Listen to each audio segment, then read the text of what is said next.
What's happening, party people? It is that... Sorry, I'm still trying to get everything situated. Looks fine to me. Alright. I'm still trying to get everything situated. My new rig is all set up, and it is... large. And also, I'm a little thrown off because it's not the last Sunday of the month. It is the first Sunday of the next month. This is December 1st that we are live, and I think I mentioned this in the Discord server, but going forward, the news streams are going to be on the first Sunday of the month, covering the last month. Give the month a chance to actually wrap up, because it is December 1st, and here in front of us to start with is something from the end of September. So I had to double check the VOD from the last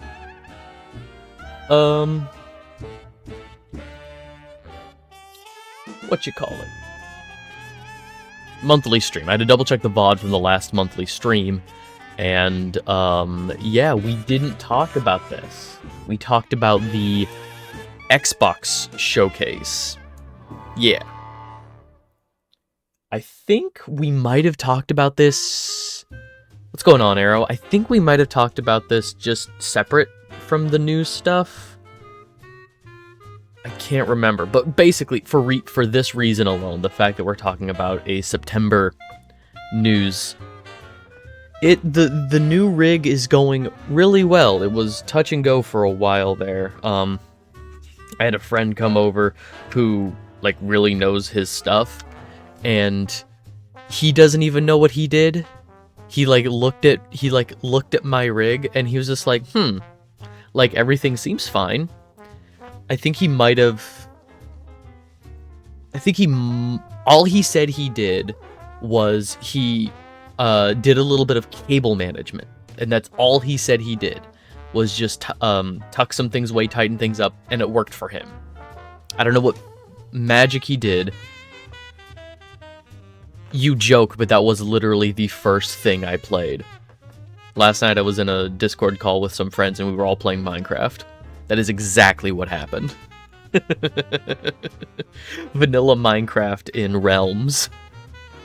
Anyway, yeah, just for this reason alone that we're talking about a September story in December is ridiculous. So, moving forward, the news streams are going to be the beginning of a month, allowing a month to fully wrap up. So, like, right after Xbox had their State of Play, or their Xbox Live Showcase, everybody has a different name for these. It's like Nintendo Directs, Sony State of Plays, and I think they're just called Xbox Showcases. The thing I need to try out, and like the whole reason I realized I couldn't play new games on my PC, was Elden Ring. So I gotta get Elden Ring going. But we got a lot to get through today, so let's just jump into it. So, Sony had a big State of Play, and they revealed Astrobot DLC, which I'm super excited about. My parents are currently borrowing my copy of Astrobot, so... oh well. I'll play those eventually. We got Ghost of Yote, which we talked about, and is probably the most, at least based on the consensus of surprised to get DLC. It's not just DLC, it's free DLC. It's like free updates with like challenge levels and stuff, and like new bots. When they showed this off, actually, hang on, let's see if we can find it. Is this the trailer? They had like Helldivers in there. Trying to find 10 new bots to rescue. So they've got Stellar Blade. I can't remember her name. I haven't played Stellar Blade yet. I do really want to play Stellar Blade. But they've got Stellar Blade. They got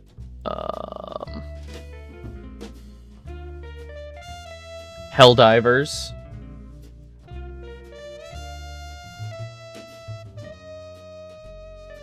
Here's the thing that baffles me, and we'll get to it at the end of the stream.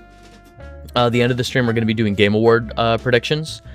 And the plan right now is not only will we be doing a live viewing of the Game Awards, which I believe are Thursday the 12th. Yeah. So next Thursday, that stream which is why I'm kind of glad Wildcard won, because Wildcard can be a one and done stream for this Thursday the 5th, but on Thursday the 12th, we're going to be doing a live watching of the Game Awards, and fingers crossed, Mew's coming back. Fingers crossed, Mew is going to be joining us for that stream live. I don't want to hold her to anything, but we talked, and she's really keen on joining in for that stream. So I'm excited for that. Yeah, right? But the thing about Astrobot is like, I think the thing that is holding Astrobot back is that it is a system exclusive, and it's about, it's celebrating the history of a console, but it plays incredibly, it looks incredible, the haptic feedback from the DualSense controller. I'm so happy that this at least got nominated for Game of the Year. But like free DLC on top of that, chef's kiss. It's a damn near perfect game. I would say I think it might go on a little long. There are about 10 or 12 secret bonus levels, and I think there only really needed to be about 5 or 6. Half that many. I don't mind a lot of the challenge levels in the game. There's like hidden bonus levels and separate like challenge gauntlet levels. Like they're really short, but they're really challenging, so they take longer.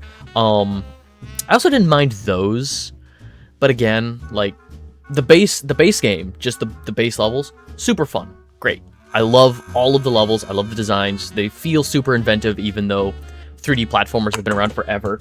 I just knocked a flashlight off the table. That's fine. That lives there now. But yeah, free DLC for Astrobot. Oh, but I wanted to see if this is the trailer I'm thinking of.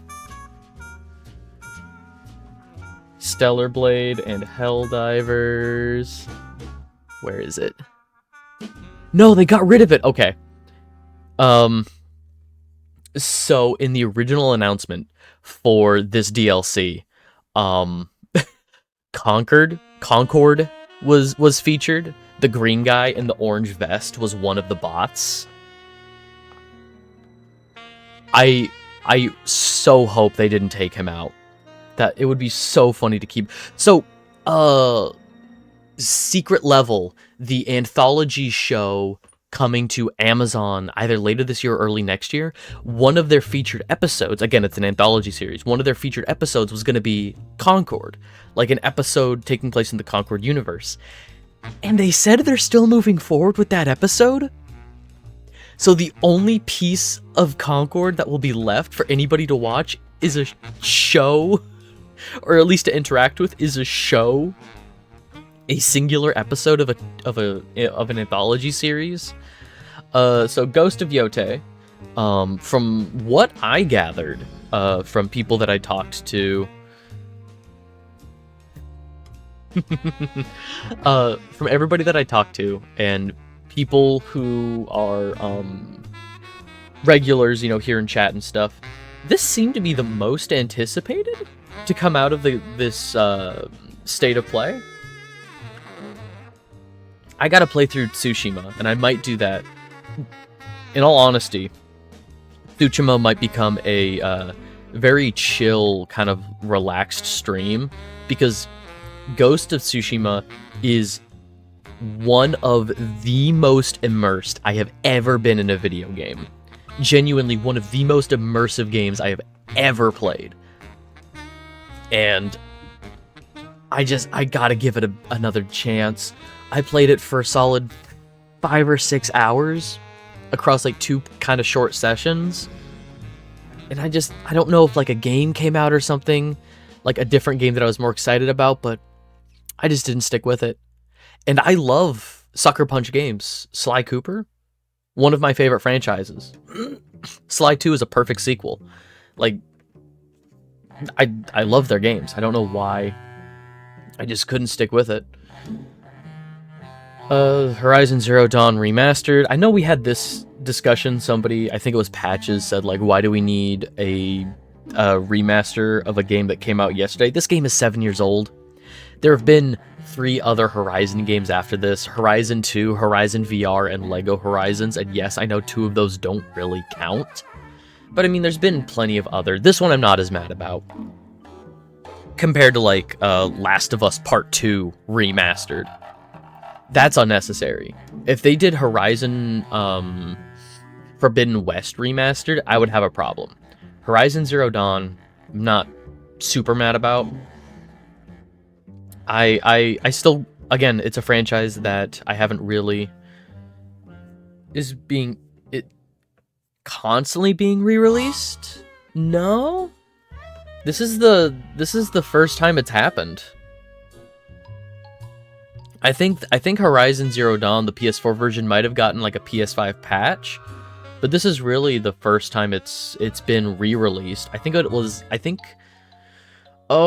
Forbidden West was, I think, a PS5 exclusive. Lego Horizon, PS4, PS5, and Switch.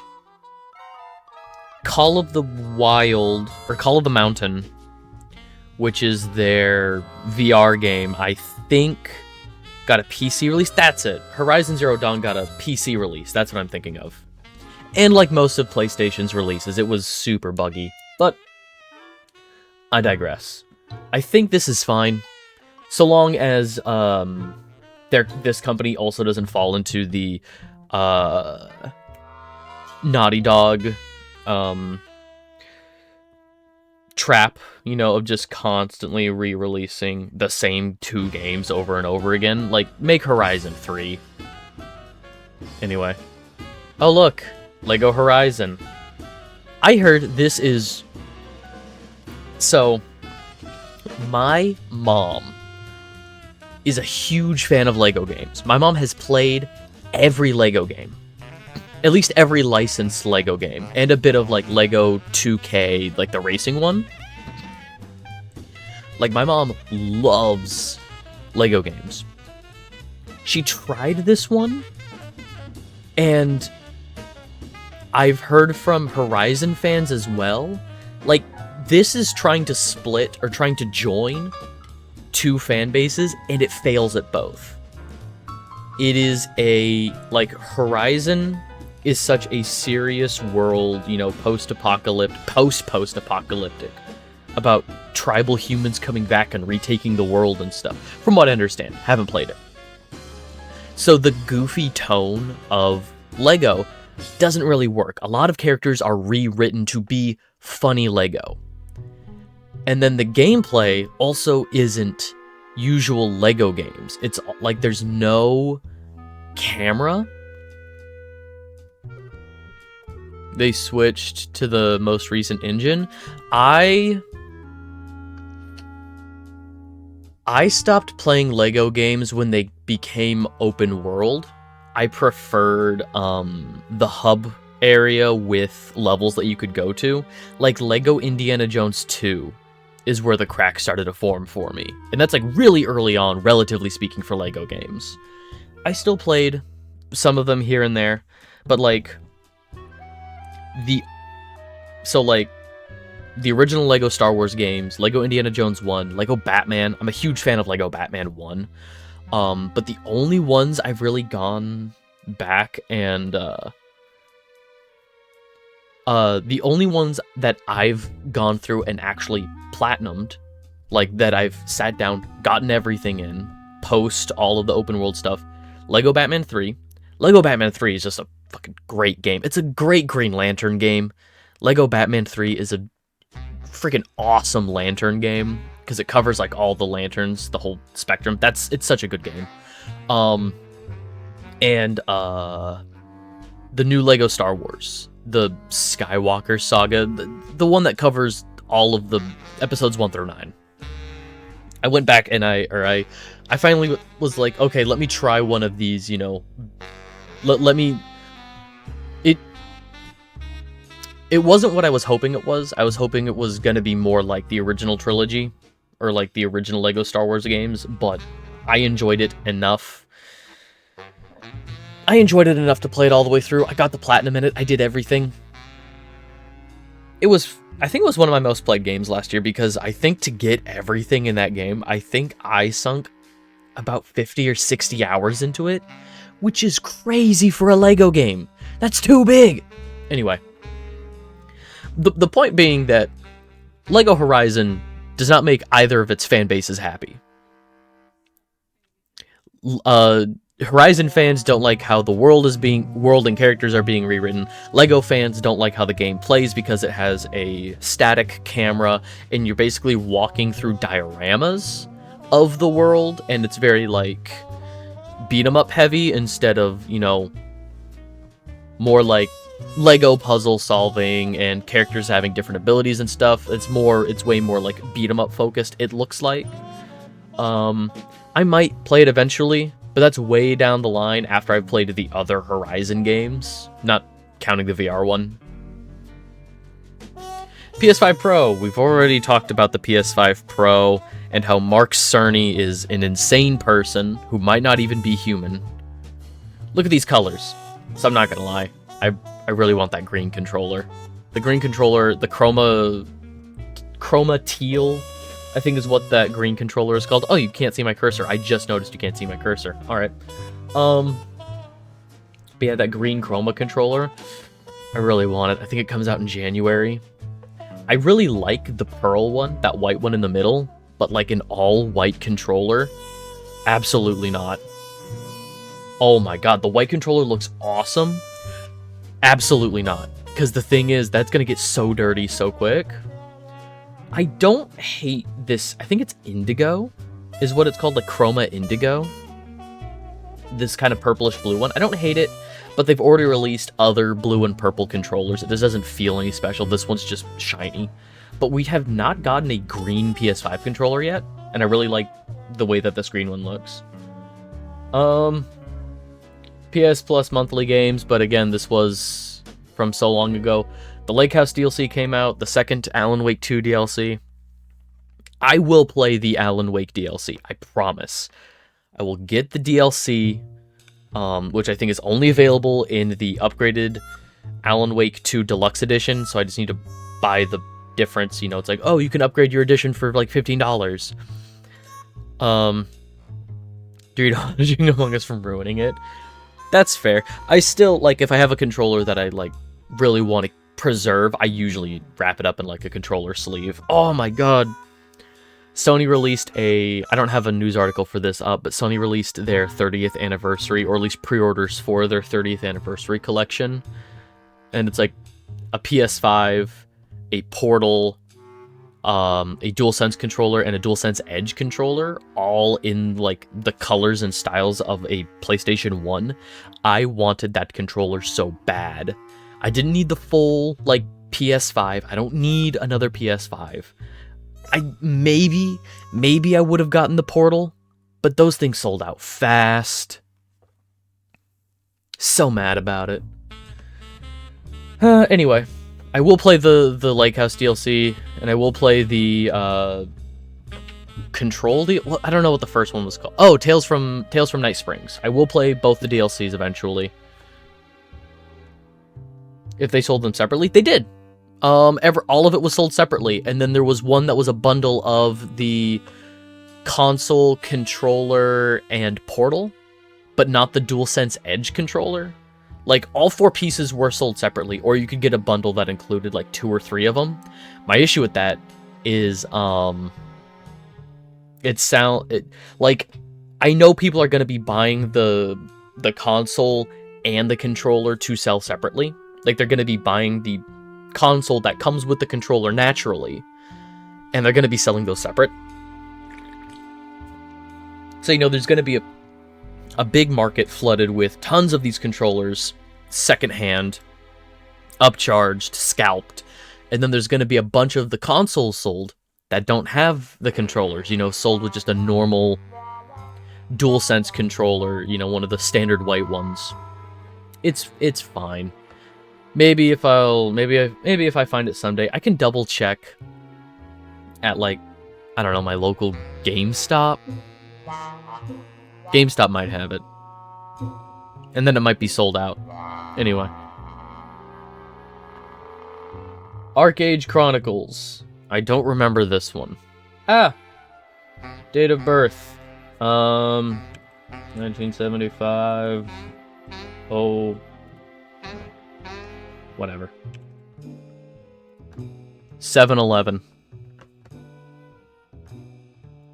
Get out of here.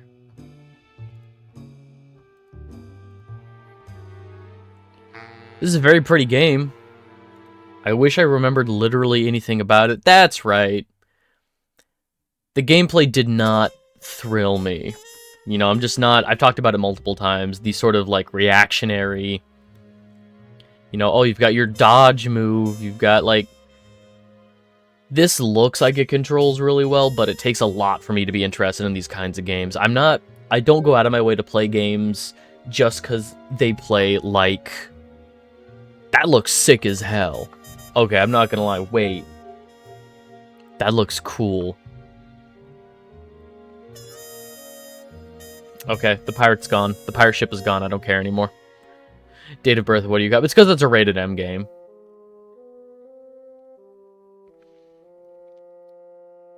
New DLC for the Dragon Age game that I didn't even know was I genuinely thought, because they released a Dragon Age game... I thought they released another Dragon Age game fairly recently. I thought Veilguard was the name of DLC for the new Dragon Age game, but nope, it's its own standalone game. Oh, absolutely not. What's it called? Arcade Chronicles. Arcade. Arcade. I don't know how to pronounce that. Which, does not do it any favors. DLC for the Veilguard. Dynasty Warriors, big for Dynasty Warriors fans. It looks like it's the first one in the timeline. Dynasty Warriors Origins. Fantasian Neo Dimension. The father of Final Fantasy, Hironobu Sakaguchi. Alright, so it's the guy who made Final Fantasy doing a different JRPG, so, expect more of the same, except that looks kinda... I'm not gonna lie. Is it just me, or does that not look great? Like, even as a stylized... Okay, so the worlds are intentionally meant to be dioramas. Okay, so it's doing a very Final Fantasy IX thing. I just think Final Fantasy IX did it better. And Final Fantasy IX is like 20 years old.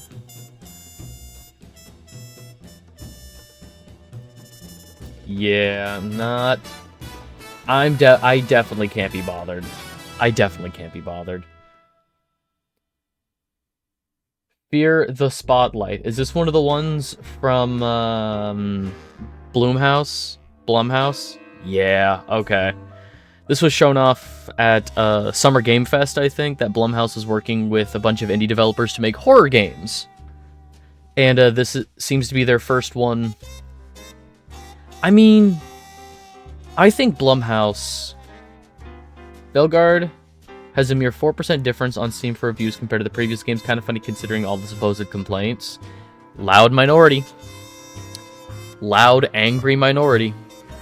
That's all it is. Bunch of angry neckbeards.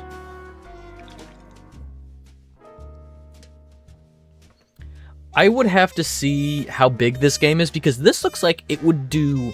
This game looks awesome if it's like 4 hours long. You know what I mean? if this game dips into like double-digit hours, like 10, 12-hour long game, I might not get it. I'd have to wait until it's out, see reviews. More reviews than Inquisition, so it's a larger pool of criticism. Interesting. But yeah, for this game, like, Blumhouse makes such trash horror movies, but if these are independent creators for video games who are allowed to make whatever they want, which is what the guy said, the guy that, the people from Blumhouse who came out onto the stage to be like, hey, Blumhouse is partnering with a bunch of indie developers. They said that, like, we're letting them go crazy because a lot of studios for horror games have oversight of, like, don't make it too scary, don't do anything too bad. Borderline no oversight. Excuse me. So I'm excited to see what that means. What is I think to quote the guy, like, craziest shit, scariest shit that they could come up with. I'm excited to see what that means. So Fear the Spotlight I'm going to be keeping an eye out for, but not too terribly worried about it. Fortnite controller. It looks ugly. Looks like you stuck a bunch of stickers on one of the blue. Frankly, this light blue PlayStation controller, probably my least favorite of the original post-release designs. Veilguard is a good RPG, but it's a massive punch in the face for Dragon Age fans. I mean, that's also how people talk about, like, Resident Evil 8. Resident Evil 8 still has great reviews. Resident Evil 8 is a great, like, first-person shooter. Plays really well. I think the controls are really chunky and, the guns feel good to use. In terms of being a Resident Evil game, dog shit. Expecting spooks, not substance. Did Blumhouse do Night Swim that came out in, like, January or February? God, Night Swim was fucking awful. It was funny bad. I will say Night Swim was, like, funny bad. I remember laughing in the theaters with my friends. Yeah, so, they took a controller that probably wasn't selling well and stuck Fortnite stickers on it. Hooray. Hell is Us? Another one I don't remember. Sure. Yo, that's just the Spot from Spider-Man. Wait, actually, hold up. Wait a minute. Those creatures just kind of look like the Spot. Alright. Oh, this dude's got a drone? Okay. No. That's goofy. Again, I'll wait to see reviews. Hitman game for the VR, that sounds cool as hell. Dude, the Silent Hill 2 remake is really good. I've been playing it in my free time. It Follows gives me more fear of pools than Night Swim. That's fair. Silent Hill 2 is really good. I would say, how much is it on sale for? Because I would say, I bought it at full price. Full price being, at, like, my secondhand game store, $55. If you're really keen on playing it, like, if you really want to play Silent Hill 2, that's fine. Then the $70 price tag. Oh god, it wasn't. Never mind. I paid $60 for it. Not $70. Yeah, no, it was $70 on release. I would say, as somebody who's not a huge Silent Hill fan, wait until it's about $40. I would say it's worth about $40. After, like, 3 years. No, this is cool. I really like... I think this is cool. I'm not a huge Hitman fan. And I don't have a PSVR. I almost got one. It was, like, half off. Normally, PSVR 2s are, like, $600 or, like, $550. It was on sale for $300 on Black Friday. I was this close to getting it, but I already spent all of my money on this big, beautiful new computer. Maybe next year. Maybe next year, once PlayStation has moved on to whatever their PlayStation Portal 2, PlayStation Portable 2, they're working on something. I think that's a new story later. If not, we can talk about it later. Hellblade in VR sounds awesome. I'm so excited for this. I'm so excited for this. I'm so excited for this. They also re-released Legacy of Kain, Blood Omen 1 and 2, which are my favorite ones on PlayStation Plus. I've been playing through Blood Omen 2 a bit. I'm so excited. If this does well, I want remasters of the other two. And then a remaster of Defiance. Oculus, sorry Meta, is only standalone, but also work on PC. If I'm being honest,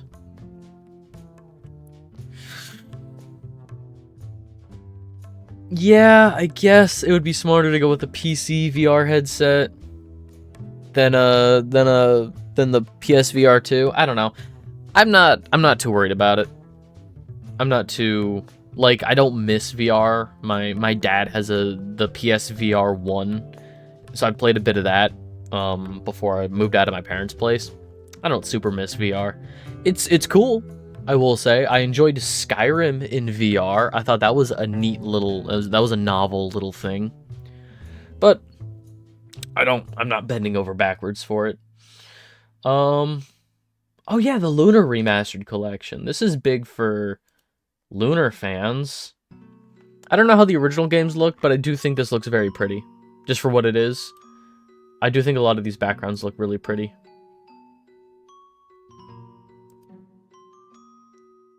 Is this by the same animation company that did Ghost Story?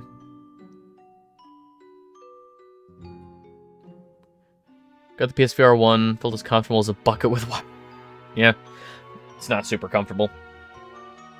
But yeah, no, big for Lunar fans, I guess. Metro Awakening, a new Metro game in VR. I really liked Metro Last Light. Metro 2033 was also pretty good. Metro Exodus, there was a like a 2-year span where I was just so fatigued on open world games.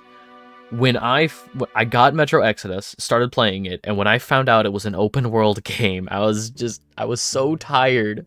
I just wanted to play something new that wasn't open world, so I didn't give Metro Exodus a fair chance. Oh yeah, I've heard Alex is really good, and I've heard it retcons some of the stuff from Half-Life 2 Episode 2, trying to get ready for a supposed Half-Life 3, or whatever the next Half-Life game is, whatever form that takes. It tweaks some small things, because apparently they have a story direction they want to go in, so they do some retconning, and apparently it makes sense. Like, apparently it's not like a bad retcon, apparently it makes sense and feels good for the game. But to move in the direction they want to move in for whatever the next Half-Life game is. Monster Hunter Wilds, big for Monster Hunter fans. Pal World, oh yeah, in the midst of all of the lawsuits and stuff, they launched on PS5. That was cool. The Nier Automata DLC for Stellar Blade. That's cool. And that, like I said, I really wanted to play I really wanted to play Stellar Blade, and when my partner saw this, she was like, I would only play that. Like, apparently is there a level? Is it just a costume, or is there a level? I don't know.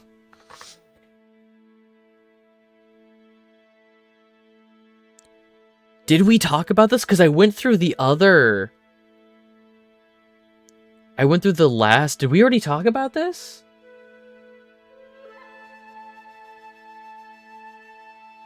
Yeah, the Midnight Walk.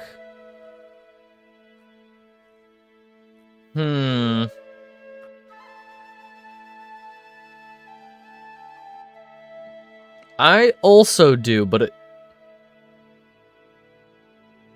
did we just waste time? Well, I'm excited for the Midnight Walk because it's by the people that made Lost in Random, and I will always talk up Lost in Random. What did I just hit? Oh well. Anyway, yeah. PlayStation announcements. Pal World. Yeah, so I guess just to briefly touch on the stuff going on with the Pal World lawsuit. Can I move this? That might be better, so I can look over here while still being picked up by my microphone. It's a little wordy and a little more businessy than I tend to go into with a lot of these articles, but basically, this is just an affirmation about what people were suspecting the lawsuit was about. When Nintendo announced this lawsuit and the patent infringements and all that, people started speculating what the infringements were, and some of them come from a root patent that was filed in, like, 2021? Yeah, a parent patent from 2021, and then from this parent patent, subsequent patents were filed after Power World came out, but since it's a part of a parent patent in 2021,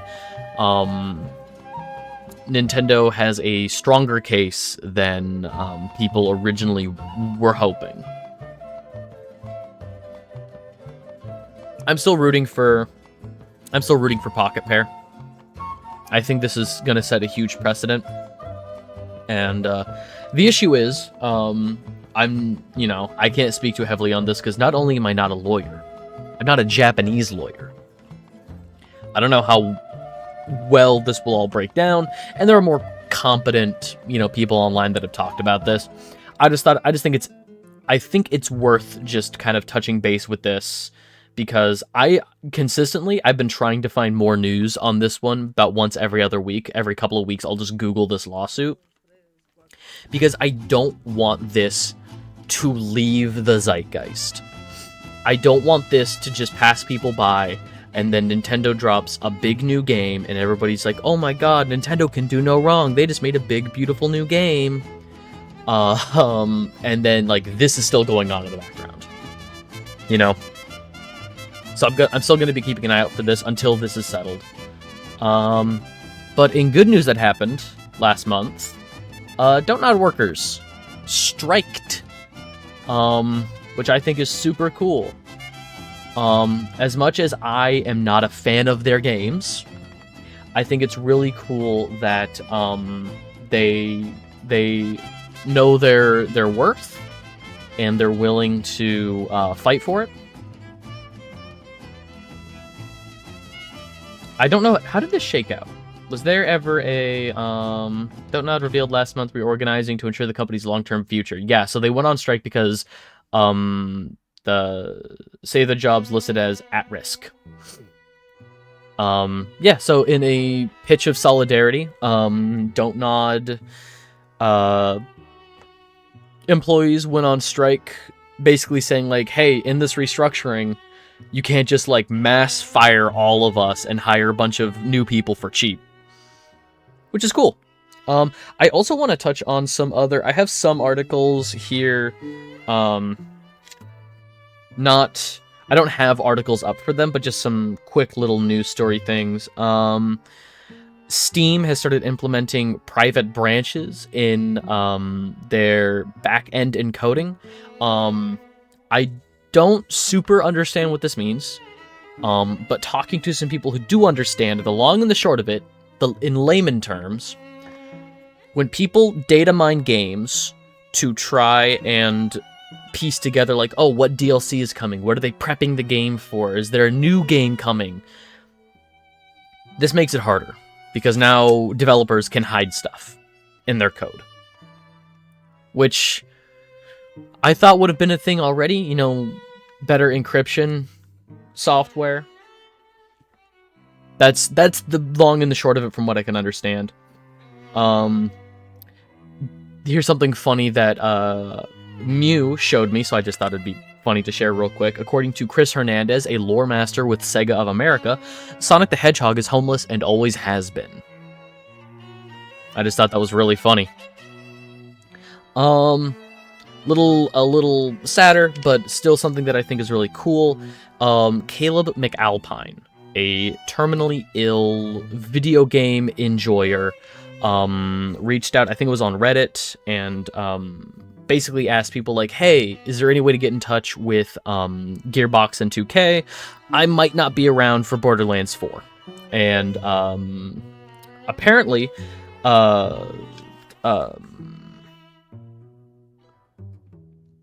Randy Pitchford reached out to him personally via email, and they flew him out, and he got to play Borderlands 4 early. So that's really cool. It's really cool that the community was able to come together, and yeah, I just think that's really cool.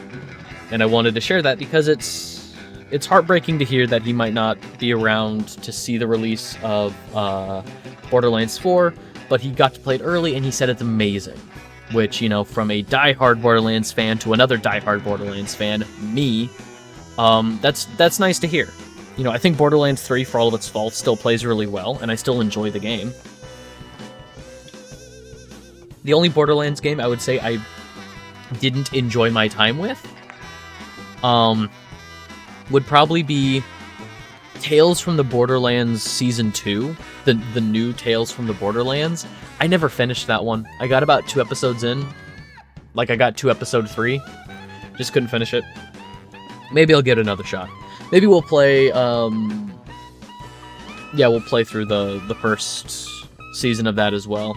And the last thing that I have here is just that there was a supposed leak on Naughty Dog's new, IP. Naughty Dog is working on a new game, and there's a supposed leak on the title for the new IP, but that rumor, other insiders have said that that's wrong. Basically, that this was a red herring, just kind of thrown out there, like, it's not real.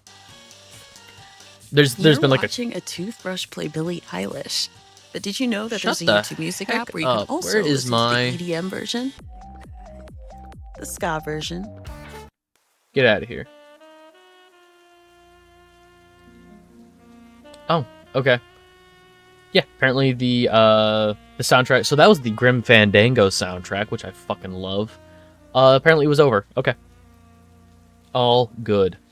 Yeah, so, I think that, yeah, that's everything I have that isn't up here on my desktop. Just wanted to get those out of the way. Yeah, alright. Up next, we're back here. 1 second, I feel a sneeze. Ubisoft is being sued for shutting down The Crew, and once again, this comes back to... Oh, this issue, once again, about the difference between buying and licensing games. And I think last month, or the month before, California implemented this thing that basically said you have to state in your...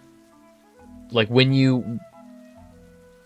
How do I want to word this? Companies need to word in the terms of service that you are licensing a game. Like, digital storefronts have to say, do you want to purchase the license for this game in California? So I think it's interesting that this lawsuit is also coming from California. And I mean, it's exactly what we thought it was. Server infrastructure, licensing constraints. After a decade up, they were starting to lose the licensing for music and the cars that they were licensing for the first game. And server, there were already 2 sequels out for The Crew. I don't understand why The Crew is becoming the, like, hill to die on for so many people. It was a good game. I remember when The Crew came to Games with Gold, Xbox Games with Gold. I remember playing The Crew. It's just not... It's just not a hill worth dying on. There's 2 sequels out. They can't... If there's, like, less people in the server than it takes to keep the server running. And they're not getting any money anyway. Nobody's buying DLC for The Crew anymore. I don't understand why this is the straw, though. I just don't understand it. This is such Imagine you buy a pinball machine, and years later you enter your den to go play it, only to discover that all the paddles are missing, the pinball and bumpers are gone, and the monitor that probably displayed your unassailable high score is removed. It is not the same thing. What are you talking about? It's so frustrating when people who don't understand the, like, infrastructure modeling and I guess I don't want to say the business aspect of this industry, but like that is not the same thing at all, because you never bought a physical game to begin with. If this was happening with physical games, where you would put a physical game into your machine and it would just say burr, burr, burr, burr, can't, like, doesn't work, sorry idiot, then I would understand it. It has always been when you buy a digital game, you are buying the digital license. It has always been that way. And it's probably worded somewhere in the terms of service that they can terminate the license whenever they want, but just because it's not in big, bold letters, like, I do not believe these people have a case. I genuinely don't believe these people have a case. Great brand, which sucks, because I always want to be on the side of consumers and not necessarily on the side of a corporation like Ubisoft. But realistically, Ubisoft and a bunch of other companies have covered their ass, because hidden deep in the terms of service, it says, you're buying a license. Yeah, so it's just interesting. This is like the third time we've talked about specifically Ubisoft and the crew. It's just interesting that it keeps coming up.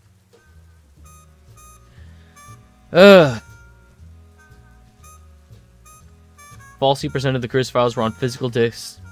Yes. This is the issue.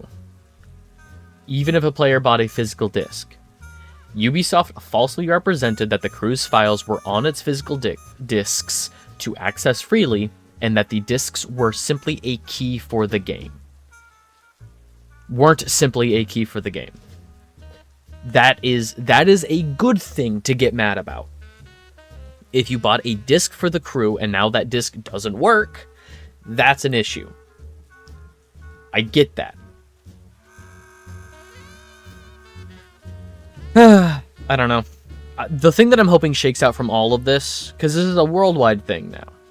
You know, there's tons of different countries that are looking into this. You know, there's that European initiative, you know, stop killing games or something, and that's, I don't like the guy in charge of that.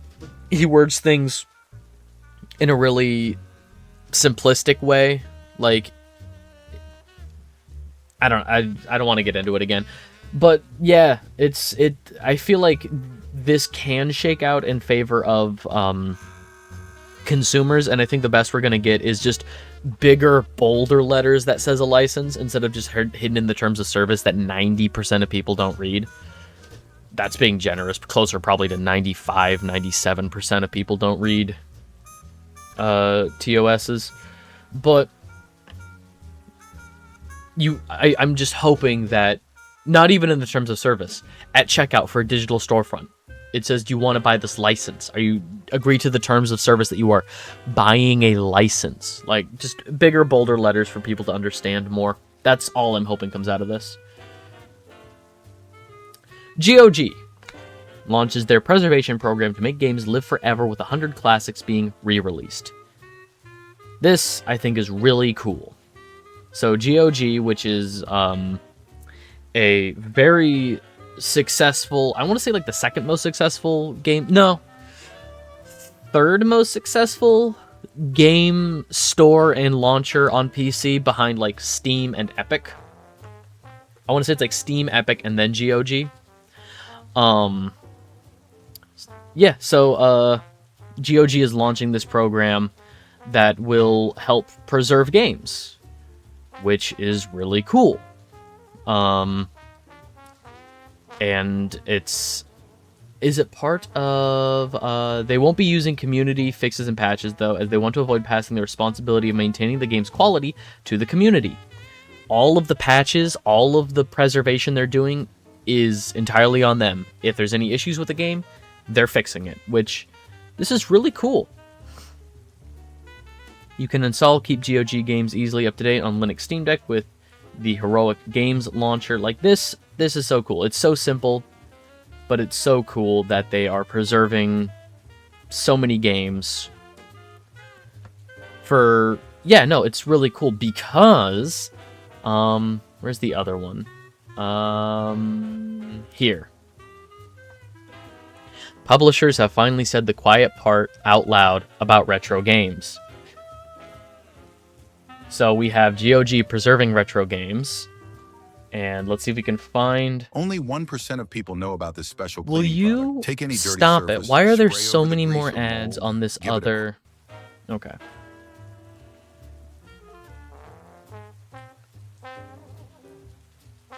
Is this the... proud of all the work we and the organizations we partnered with did to change the copyright law. We really gave it our all, and we can't see what else we could have done. This fails the needs of citizens in favor of a weak sauce argument from the industry, and it's really disappointing. Today, the U.S. Copyright Office announced that it would not support the needs of libraries and archives to increase access to video game history, leaving over 87% of classic video games legally inaccessible through any practical means. Yeah, and this kind of goes hand in hand with, in the Game Freak leaks, the Game Freak and Nintendo leaks from last month, couple months ago, there was something that came up in one of those, and again, it was an email that was available, and the email has since been taken down to protect the people involved, which I'm all for, but in one of the emails, it basically said, from what I understand, between like a Nintendo executive, that it's like part of Nintendo's oh no, this is one of Nintendo's FAQs. Somebody at like in Nintendo FAQ asking about like, hey, can I preserve my game? I bought a copy of the game. Can I preserve, you know how people back up a copy of their game, they dump the files and stuff, and that is the like legal way to emulate games, is to preserve your own backup copy.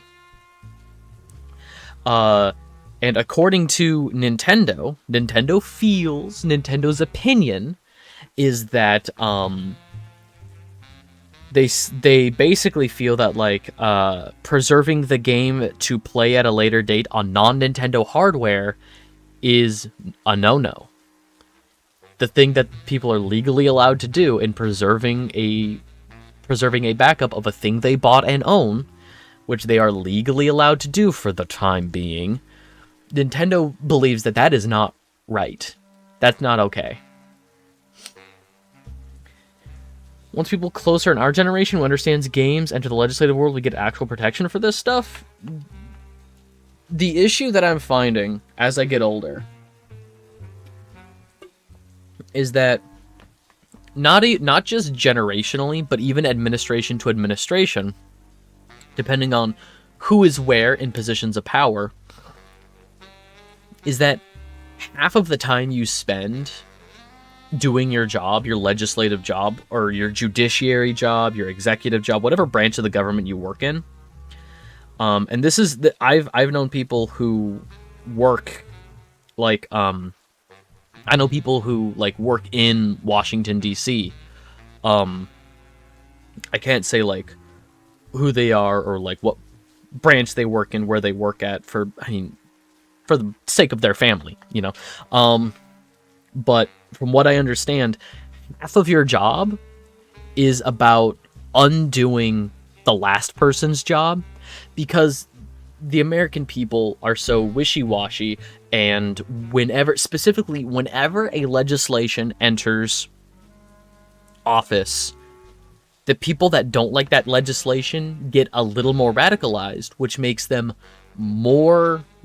come out in droves for the next election. So we get a pendulum swing that ends up being, you know, the exact opposite of what we had before, you know, because there's a complacency in the people that got their way during the last election, and this is local all the way up to, president. This is not just a presidential thing. It goes all the way down to local. Where, people who are happy with, whatever party is in charge or whoever is in charge, they don't want to vote because they're complacent. So what ends up happening is you get a lot of people entering new positions, and they spend, oh my gosh, these ads, and I can't skip this one. Anyway, there we go. Yeah, so talking about like people in our generation entering the force, or entering the legislative, judiciary, or executive world, entering these positions of power. Yeah, I feel like in terms of a lot of different media preservations, we're going to spend more time undoing all of these bad legislations, and then we're not going to get a whole lot done moving forward. And then somebody else is going to come in later and undo the work that we've done, or try to undo the work that we've done, and then they're not going to move forward a bit. It's a game of tug of war. I don't want to get too heavy-handed with the politics, but yeah, it sucks. Anyway, let's talk about something good. SAG-AFTRA announces new agreement for video game localization. Agreement expands upon session and voice print options, offers AI protections, and employment opportunities. I don't know why it's so hard to get these things right, because SAG-AFTRA went on strike last year for this shit, and we're still trying to figure it out? So, let's see if I can find the specifics. There's a dude, Duncan Crabtree, Ireland. This new agreement is the next step in our strategy to increase opportunities for companies that agree to reasonable AI protections. I'm always a little hesitant when they say reasonable AI protections, because that's been the issue, is SAG-AFTRA has been compromising with studios on AI stuff instead of putting up full blocks as like, hey, to protect our union members, this shit's bad. Instead, they compromise, which... when companies agree to the term SAG-AFTRA members need to keep their livelihood sustainable, then those companies can immediately benefit from the incredible work of our performers, while recalcitrant companies' projects stagnate during the strike. Yeah, so essentially, little by little, they keep piecing together more protections. So last year it was for, big Hollywood like movie, TV stars and stuff, and this year we're getting localization protections. So, don't use AI models for translations. Hire translators, hire voice actors to do translations, dub work and stuff, which is cool. That's really cool. I think this is the next one. Sony Group Corporation in talks to acquire Kadokawa Corporation. So the reason I brought this up, and the reason I think it's kind of funny, is, first of all, boo, another merger, another buyout. We hate to see it. But Kadokawa owns Spike Chunsoft, From Software, and one other one. So the reason that people brought this up is that people are excited that Sony could end up just owning From Software, which I think they already have a 15% stake in. I think they already own 15% of FromSoft, but this would be buying up the parent company. Oh, it's all good, Arrow.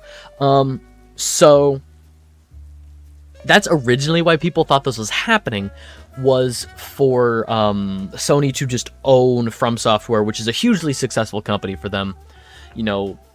Bloodborne, does so well.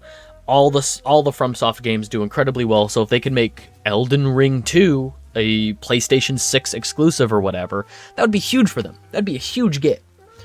I don't think that's what this is for.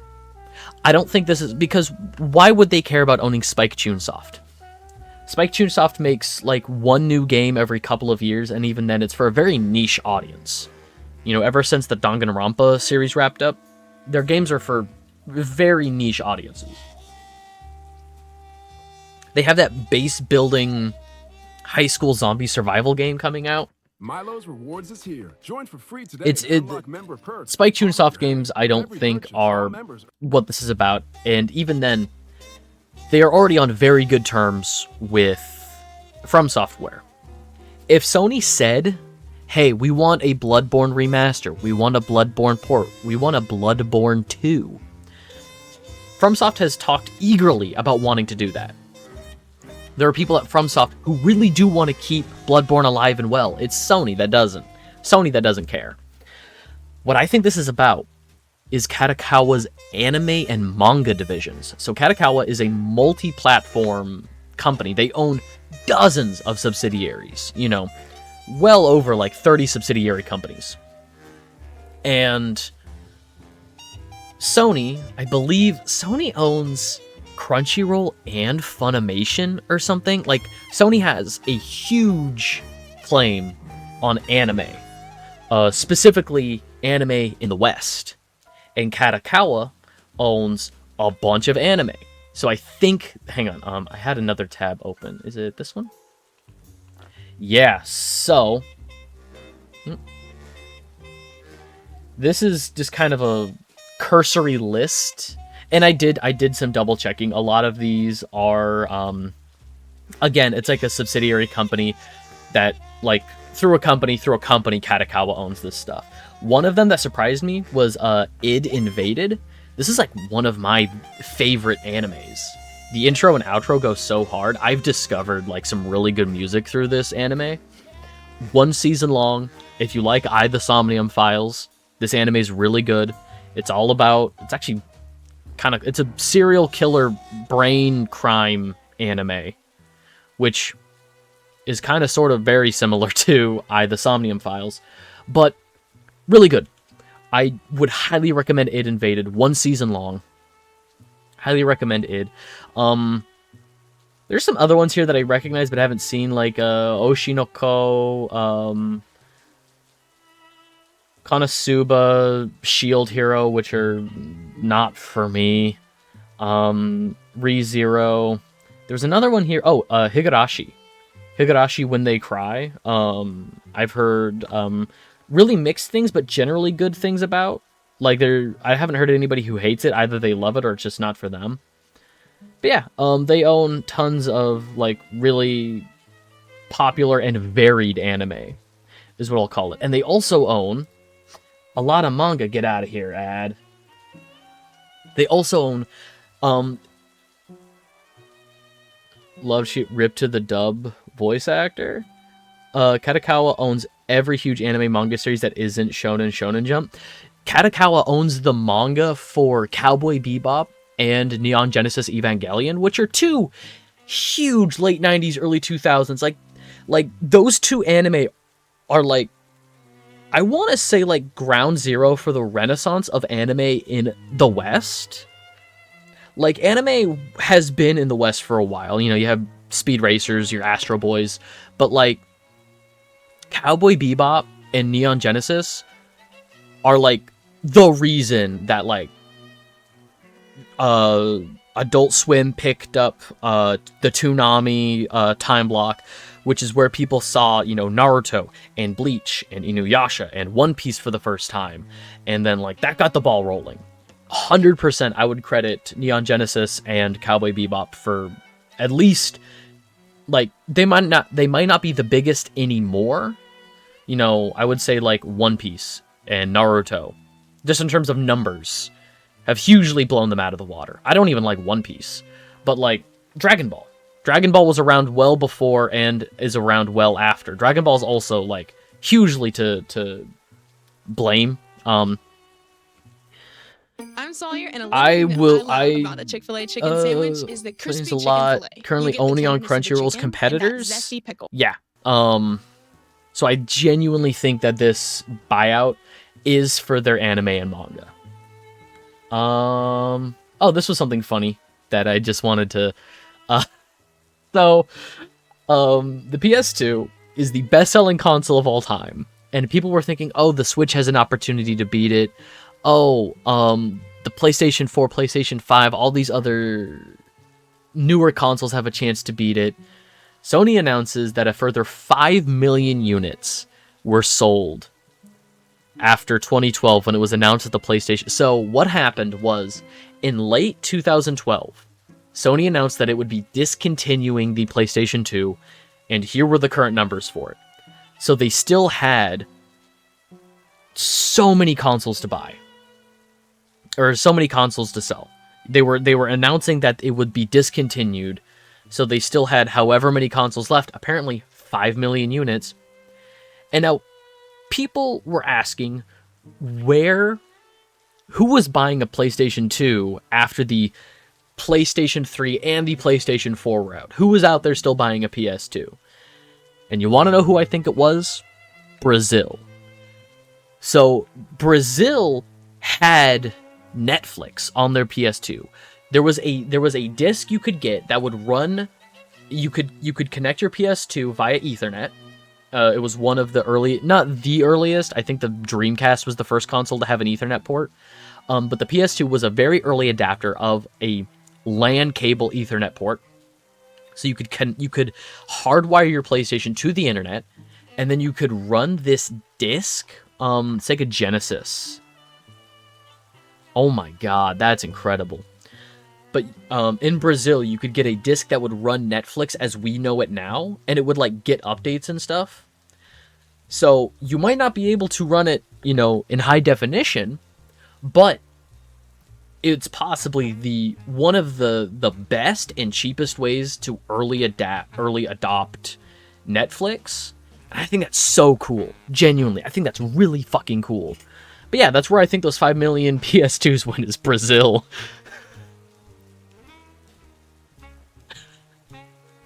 I'm sorry, that's just like a really funny... They sent 5 million PS2s to Brazil for Netflix. Oh, I needed some levity. There was good and bad to talk about last month, and that just really tickles me. I don't know why. At least that's what I think. I don't have the numbers. I don't know where these PS2s went, but I think they sent 5 million PS2s to Brazil. Yeah, for sure. One of the cheapest DVD players? Absolutely. Okay. So, another lawsuit time. Steam is being sued because it has I talked earlier about how GOG is probably the third most popular digital game storefront and launcher and stuff. It's like GOG, Epic, and then Steam. Well, Steam is being sued for uncompetitive practices, where it takes 30% of a game's sale, which means that people have to put games up people have to set prices accordingly on Steam, and since Steam is so popular, Steam is using its market dominance. Is that what it? Market dominance? Is that what they call it? Freedom to choose how much extra they are willing to pay to use their platform. Yeah, so that's basically the long and the short of it. I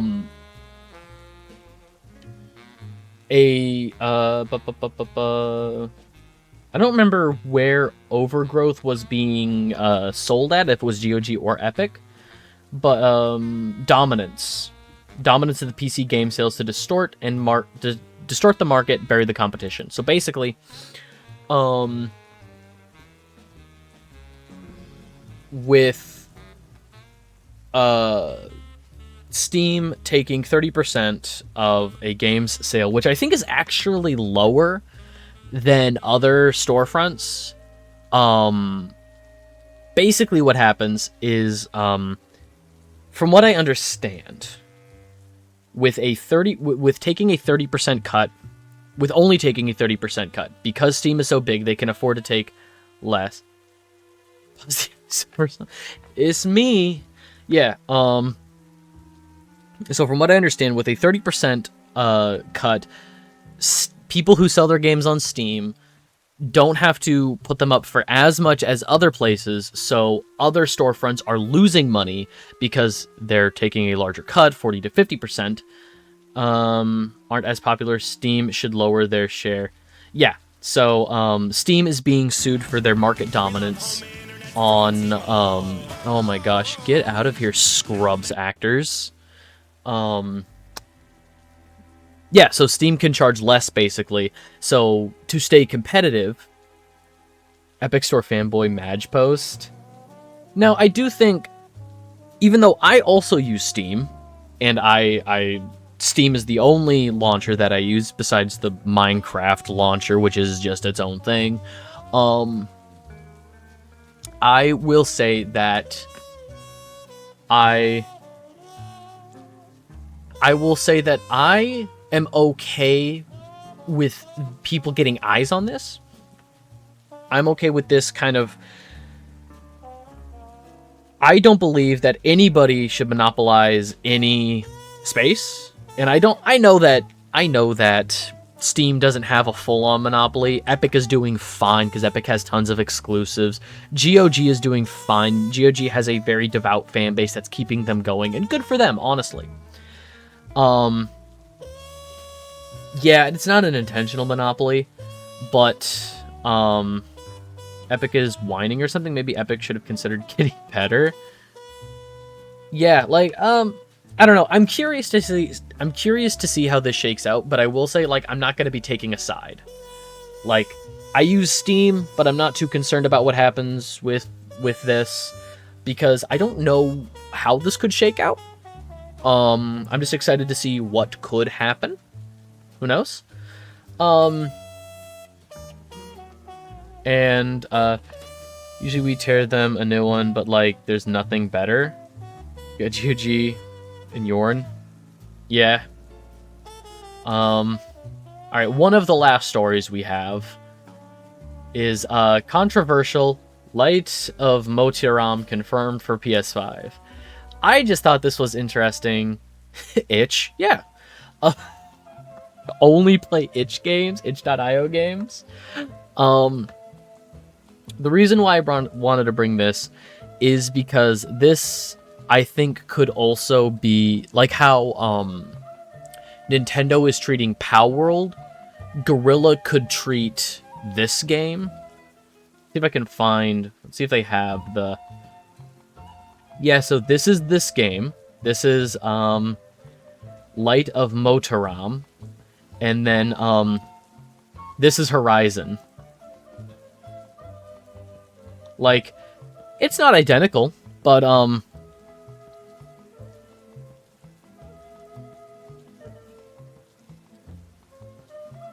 Itch as itchy. That's Raging Neck. Hang on. Raging Bolt? Roaring Bolt? But yeah, the long necks from Horizon. Basically, people are comparing I can see the comparisons of coming for Arc Palworld Horizon Dawn. Basically, people are comparing Motiram to Horizon. I see the comparisons. I think that it's going to... I don't know why they're obsessed with long Pokemon these days. Long Sneasel, long Palkia and Dialga, long Raikou. Yeah. I think that this will... however Guerrilla treats... Let's see if I can get that closer to me. Just so I can... There we go. Basically, however Guerrilla, which is the company that made Horizon, however they treat this game, I think will be side by side with the precedent that Nintendo is currently setting with Pocket Pair in court with Palworld. You know, it's very clearly a game that was generously inspired by their property. And if judging from the Game Freak leaks, clearly something likes long things. Yeah. I don't know how I want to word this. Basically, if Guerrilla goes to court over this with like, hey, you made a game that looks like ours, you made a game that's like kind of a ripoff of ours, and first of all, it's coming to PlayStation, which is very interesting. I think that's going to set a precedent that it's okay for big companies to take small companies to court, which is bad. If Guerrilla doesn't do anything about this, doesn't say anything, and kind of just lets it go, lets Motorum go, that's going to instead set a precedent that it's just Nintendo and Game Freak. It's just Pokemon that's being bitches. So I would like for Guerrilla to not do anything, but we'll see. I just wanted to bring it along because I think it's interesting that we basically got 2 of these in the same year. I know Horizon isn't anywhere near as big. Like, this controversy, or this lookalike controversy, is not nearly as big as, say, the Pal World to Pokemon or the Genshin to Breath of the Wild was way back when Genshin was first shown off, and that's, that's been let go. Taking a house cat, having to fight a tiger. Totally fair. Alright, last thing. Game Awards are coming up. The Game Awards are next month. And if the stars align on the 12th, I don't remember what time. I think it's like 4 p.m. West Coast America, 7 p.m. East Coast America. Advertisement heaven. Yeah, so what I want to do is, just to close out today's stream, is it's happening...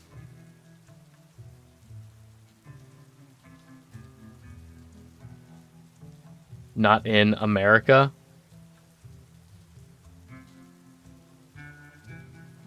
Mm-hmm. 2 more pieces of new news. Okay. Cyberpunk Red is teasing Witcher 4. They're in a weird situation where they want fans to be hyped, and they also want to temper expectations because of the launch of 77. Yeah.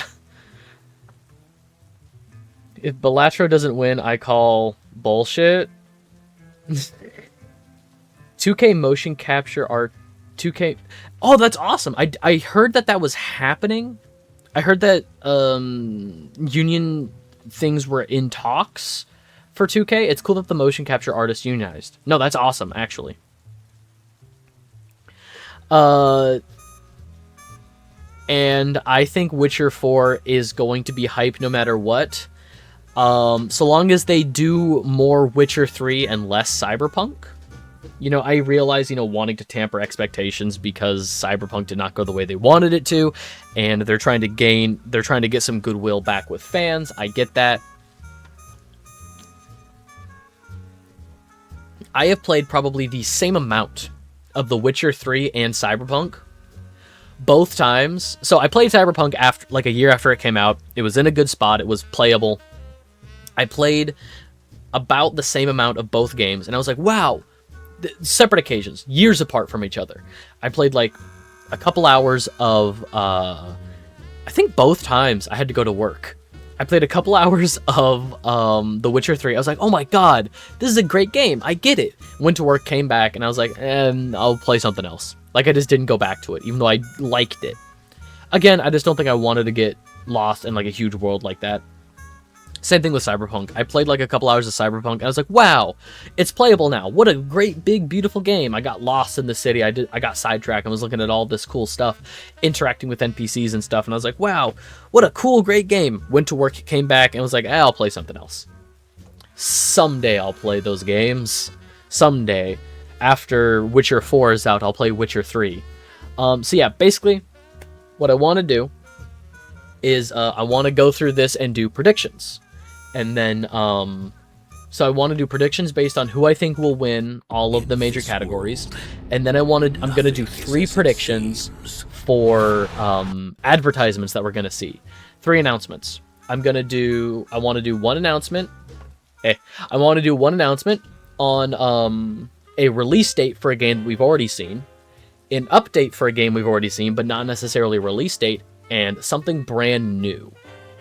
So those are going to be my 3 predictions that we're going to do at the very end. And I've kind of been thinking about them, kind of been mulling them over. Game Awards will happen.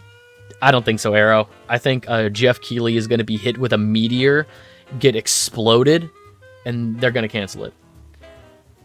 Scene where you're helping a guy, then playing Graveyard Keeper, helping a guy do an evil ritual, and then a vampire hunter shows up in town.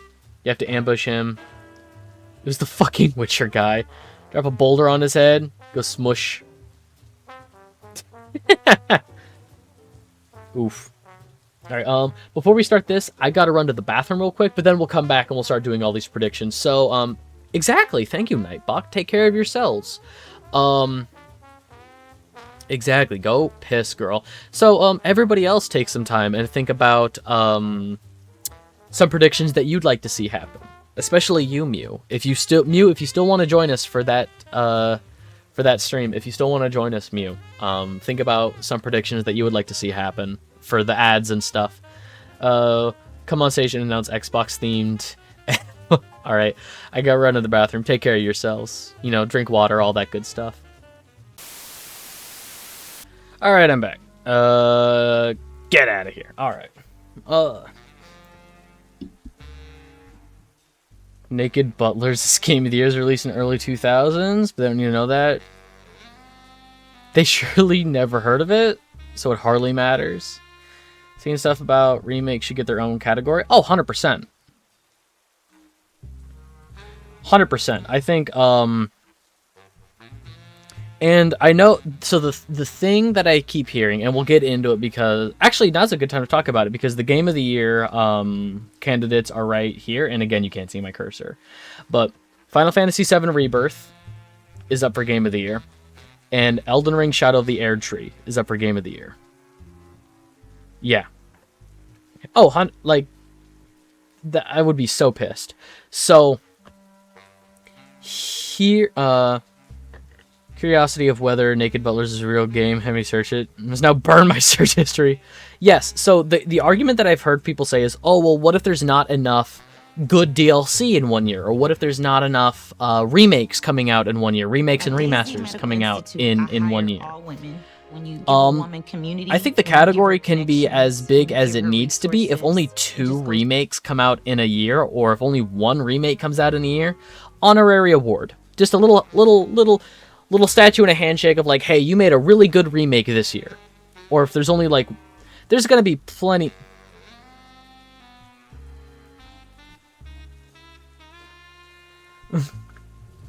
Old man book. Aww. Aww. Aww.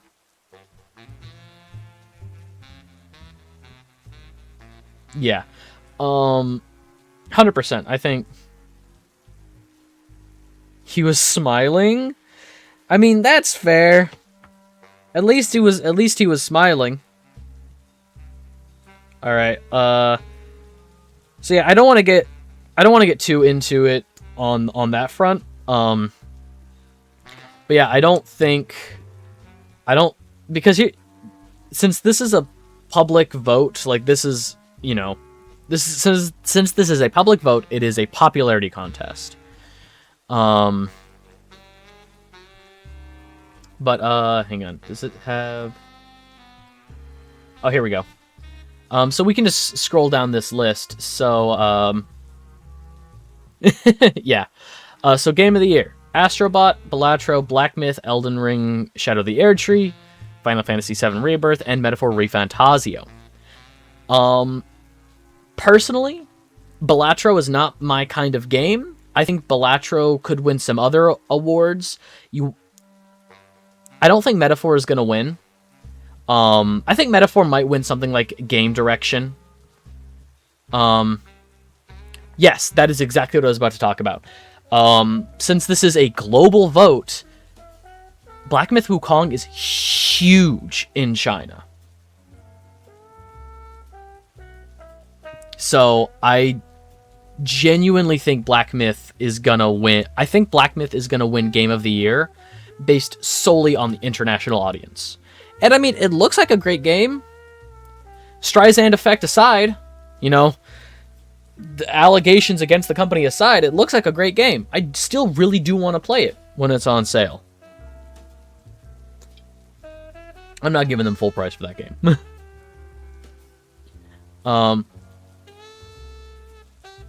Yeah, they got the Streisand effect of basically like, hey, don't Google this thing about us. Basically, the company that made Black Myth Wukong again, and it's a cultural thing. It sucks that it's a cultural thing, but like, just being a Chinese company, they have different beliefs on women's rights. I don't condone it. I'm not trying to make an excuse for it. But, yeah, they basically got Streisand affected, which is the idea of, like, hey, if you don't talk about it, people won't look it up. But the company said, like, oh, don't worry about that thing that our, like, CEO said years ago. And people were like, what thing your CEO said? What are you talking about? And so they Googled it, and they were like, oh...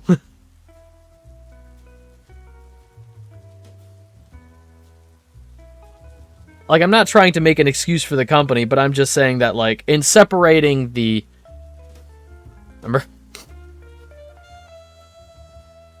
But yeah, in terms of Game of the Year, I do think Black Myth Wukong is going to win,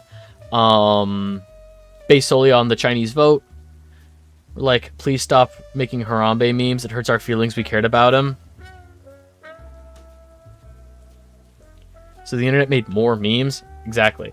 I wouldn't be upset if something like Metaphor won or Balatro. My personal pick is Astrobot. And again, I know Astrobot is extremely hindered being a console exclusive, but it is genuinely one of my favorite games that I've played this year. Has the same issues as Wukong. Yeah. Where it's like, the company or somebody in the company says, hey, don't worry about that thing this guy said. And everybody's just like, huh? But like, Astrobot and Team Asobi is like genuinely some of the most like heartfelt, fun. Yeah, Hashino. Too niche? But Persona fans are fucking crazy.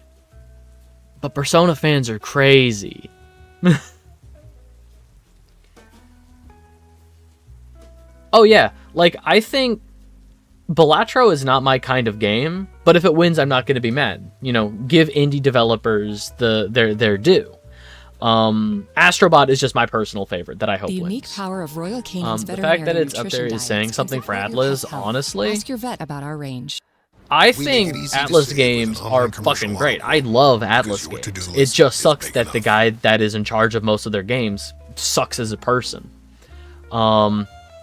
Best game design. Once again, I think that I genuinely don't think Elden Ring is going to win because I've heard a lot of complaints specifically about the Erdtree DLC, but I think a lot of people are going to vote for this based purely on their experience with Elden Ring and not just the DLC. We'll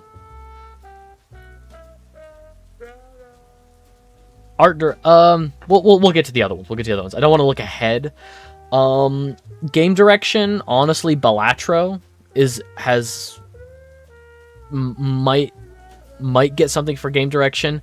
I am once again hoping Astrobot, and again, these are hopes. I genuinely think something like one of these two, as much as it fucking pains me, I think one of these two might win for best game direction, Erdtree or Rebirth. Personally, I want Astrobot to win because, again, this game's direction is it has been years since I've played a 3D platformer this fun. It has been years. I think, genuinely, I had as much fun with this as I did with, like, Ratchet and Clank. Ratchet and Clank Rift Apart when that first came out. Silent Hill 2 is fucking Silent Hill 2 remake, another great game. They could have just done a whole list of freaking remakes. Best narrative, I like the story for Silent Hill 2 so far. I've heard mixed things on the Infinite Wealth story. I've heard the Metaphor story is pretty good. I feel like people are gonna have, Did the screen get smaller for anyone else? My stream doesn't look any different. You know what I could probably do, though, is I could probably... There we go. This is all we need. Get rid of all that extra bullshit.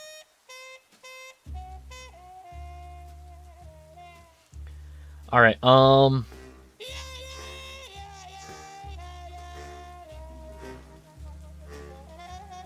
Silent Hill might win Best Narrative, but I'm not sure.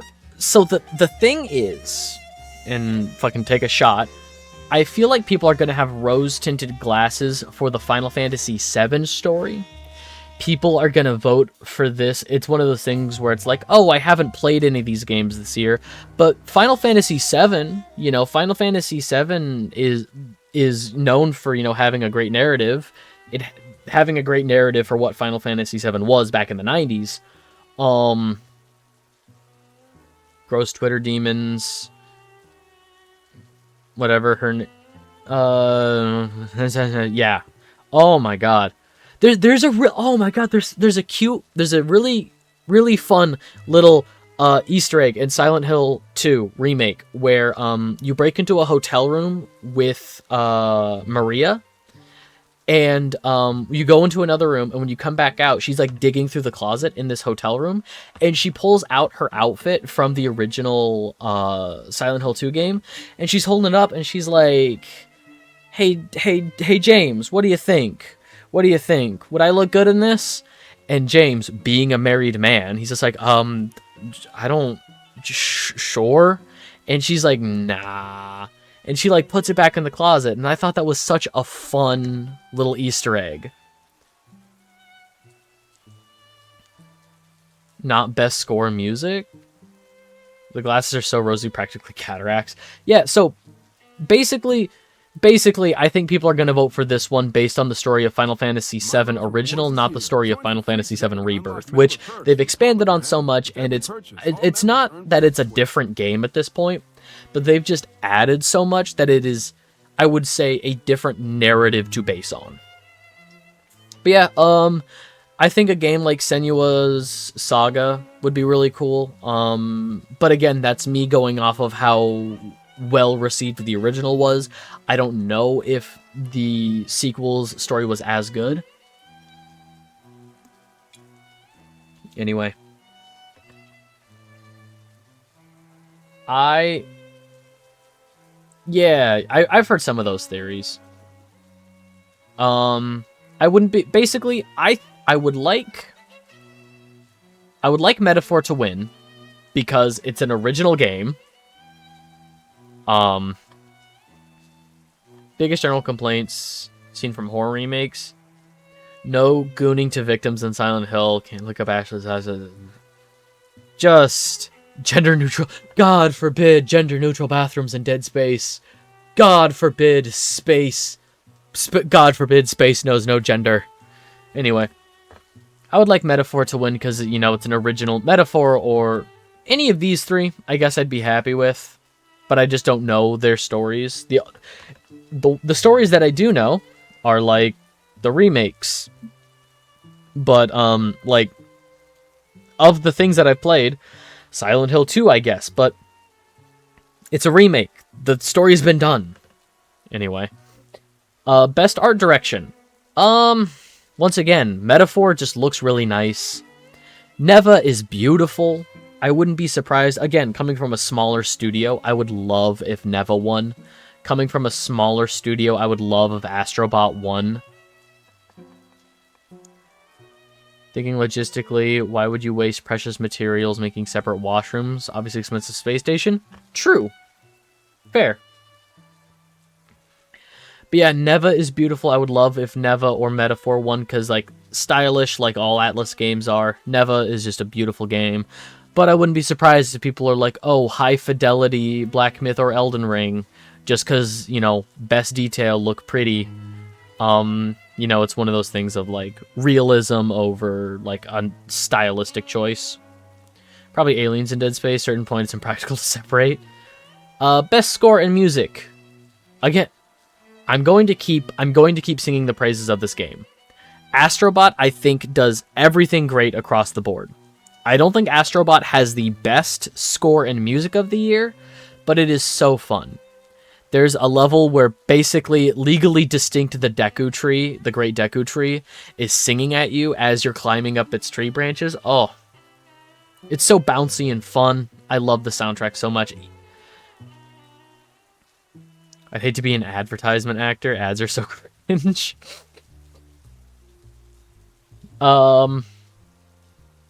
But yeah, like, people love Final Fantasy music. I would not be surprised. Metaphor, people love, like, I've heard some of the music and it's pretty good. I don't get why this is here. I think it has great audio design. I think Silent Hill 2 should genuinely win Best Audio Design, not Best Score and Music. That's a weird choice. 150 different subspecies. I don't know Stellar Blade's score and music, but imagine your 5 minutes of fame is an Old Navy Christmas commercial where you lip sync a Christmas song. Deals rip. It's not even rip. But yeah, Astrobot I think had a great soundtrack, but people love Final Fantasy music and Atlas games just generally. That's a safe bet for a good score, for good music. I don't think Silent Hill 2 should be nominated here. I do think Silent Hill 2 should win Best Audio Design. Astrobot, once again, like, it has great audio design, like with the little the name your shouldn't be there streaming textures.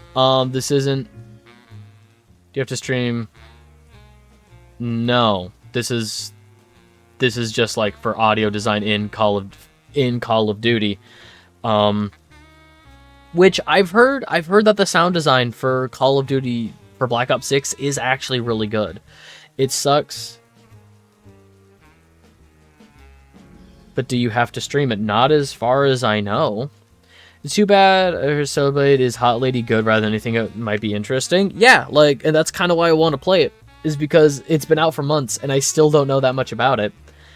I have heard that the Black Ops 6 campaign is one of the better Call of Duty campaigns from the past decade. The issue is nobody buys Call of Duty for the campaign. You know, like 3 people have played this campaign. All of them say it's good. I mean, they did do a crossover with Nier Automata. But yeah, I've heard the sound design is really good. The sound design in Astrobot was really good. I will always sing the praises of that game. But I think Silent Hill 2 should win. The sound design in Silent Hill 2 is really fucking good. Best performance. Haven't played Life is Strange, so I don't know how Hannah Tell did. Brianna White for Final Fantasy VII Rebirth. Humberly Gonzalez. Oh,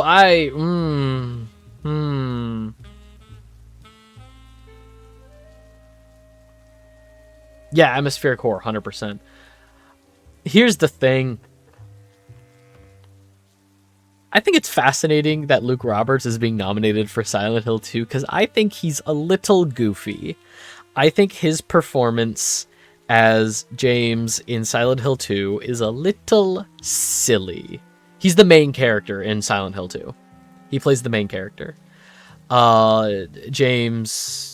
I always get him confused with that YouTuber that was like plagiarizing a bunch of people. Friggin'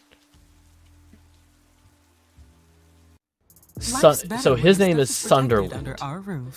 James Sunderland is the main character in Thank you for trusting us with your secret Silent Hill 2 and shared moments. I always get James Sunderland confused with James Summerton, who's the YouTuber.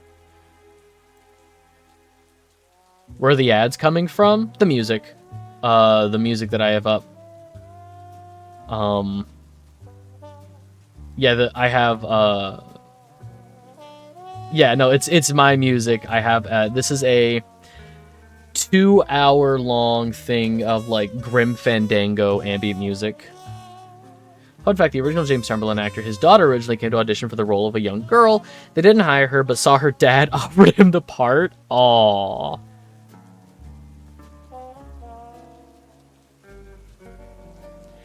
I never knew that one blind guy was the voice. Who? One blind guy. But yeah, honestly, I can't.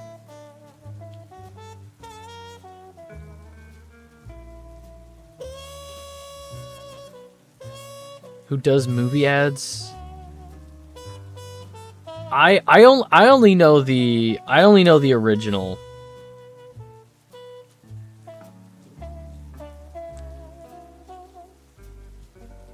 I only know the guy from like the 90s and early 2000s who did all of the movie commercials. I don't know about the. You should send me a link or something to his channel. I'm curious, but I don't know who you're talking about. But yeah, for best performance, it's hard for me to gauge it because the only one of these I've played is Silent Hill 2, and I think he's a little silly. It'd be funny if he won, but I don't know. People like Life is Strange. I don't, but if this is the same woman that got nominated or even won for Hellblade: Senua's Sacrifice, it'd be cool if she won. Yeah, I'm gonna say I want Melina to win. That'd be cool. Innovations in accessibility. I literally don't know what any of these games have done for accessibility, but it's cool that all of them. Pete Gustin, gotcha. It's cool that all of them have accessibility options. I just don't know what any of them have done for accessibility, if I'm being honest. So what they mean by accessibility is, like when you start the game, it's like, oh, we have 13 different colorblind options. For people who play with one hand, this was something I saw for a game a couple years ago. You can map the entire game to be played with either the left side of the controller or the right side of the controller. So people who have, accessibility issues. Some of the things I've seen are, brightness display, closed captions, various levels of that, based on, they have like different fonts that make things easier to read for certain people. Like there is a dyslexia font that's like spaced in such a way to make it easier to read.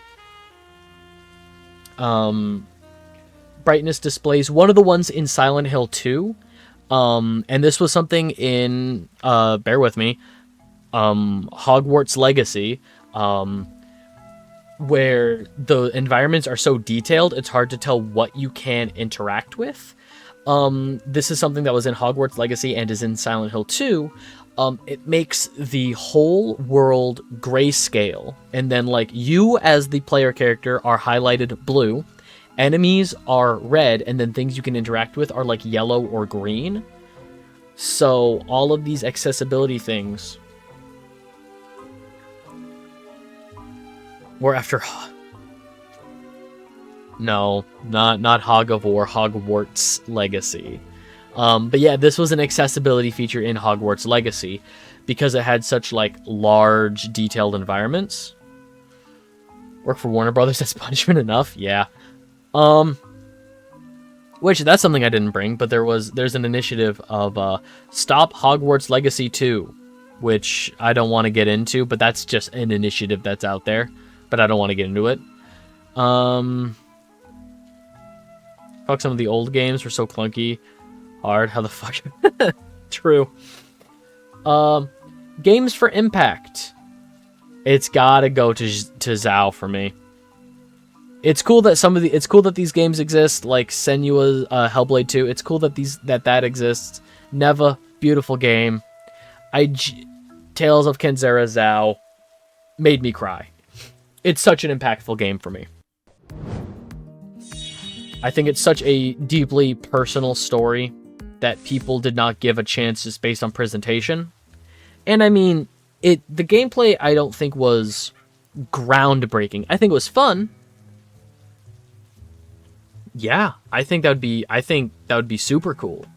Remember when Real Life Quidditch League changed their name because as poison, yeah.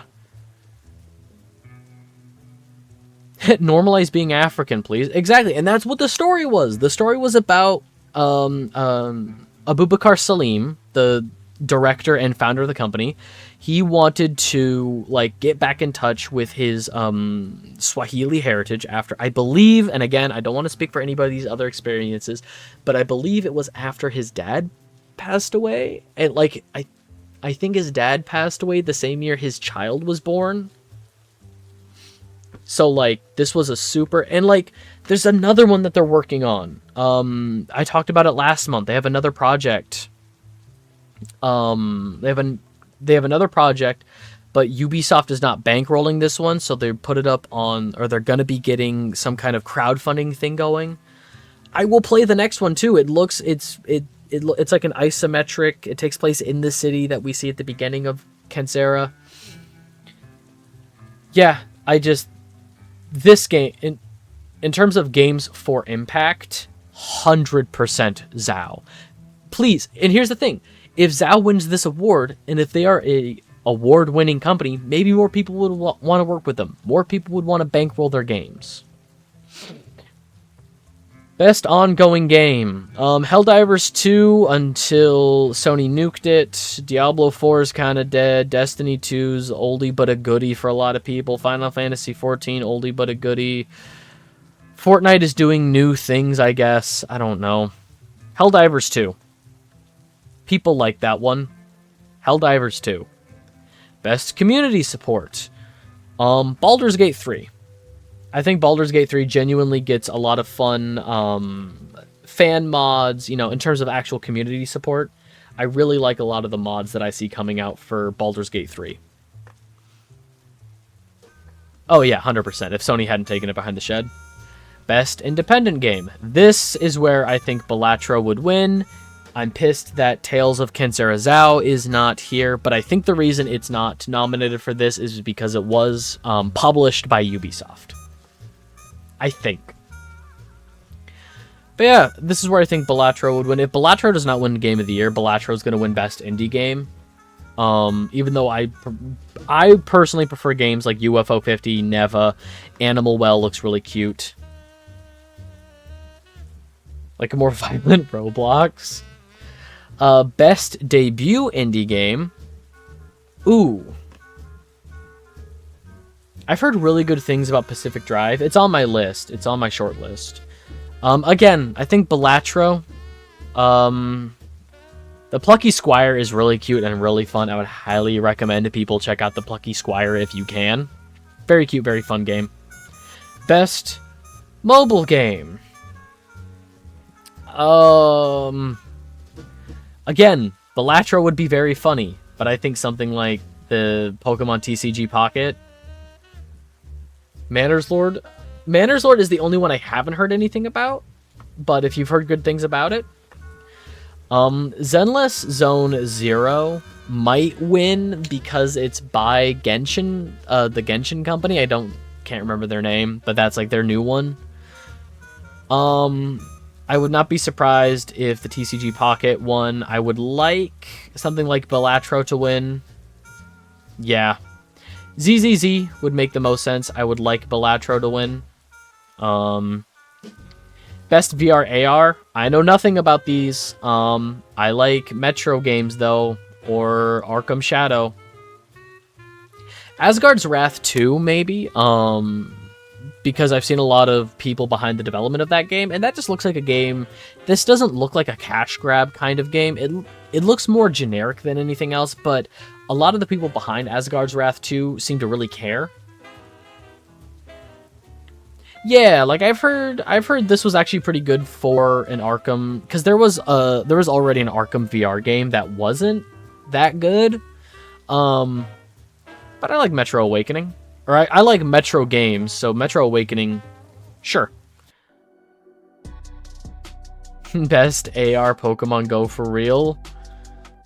Utility providers don't want you to know about Get out of here, ads. Practically zero. Oh, I know it's sarcasm. Don't worry, I caught that. Best action game. It'd be really funny if Helldivers won, because this was like a flash in the pan, popular for 2 months. Imagine if the game fucking worked. Oh, I wouldn't be surprised. Honestly, Space Marine 2. People fucking loved this game for a minute. All of the... where you can tell the fans are being ironic or dead serious with their batshittery. Oh yeah, it only died because of Sony. Like, all of these... This is the most neck and neck category, in my opinion. I can genuinely see any one of these, like, winning. In terms of best action game, like, I've heard the new Call of Duty plays really well, really smooth, is really fun to play. I've heard Black Myth Wukong is really fun to play, and again, huge Chinese audience. Helldivers 2. People loved Helldivers 2 until it died. I wouldn't be surprised if a lot of people remembered it fondly and were like, yeah, that one played really well. I could see Stellar Blade winning. I could genuinely, because the gameplay for that one looks very, like, Bayonetta, Nier Automata, decent amount of players that didn't fuck most of the globe, yeah.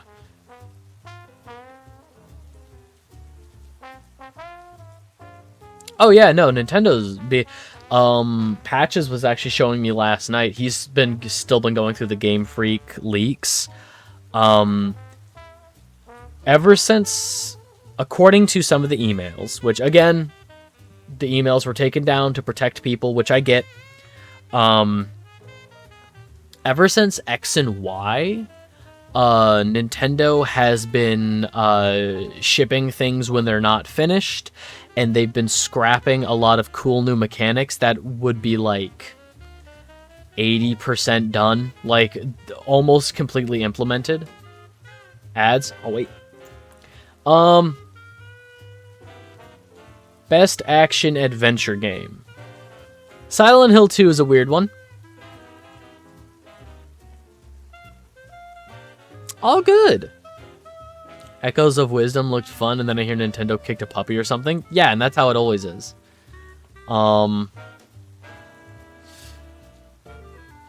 Yeah, unfortunately, I think it's going to go to Echoes of Wisdom, because that seems to be one of the only things it's nominated for. But again, I love Astrobot. I will always sing the praises of Astrobot.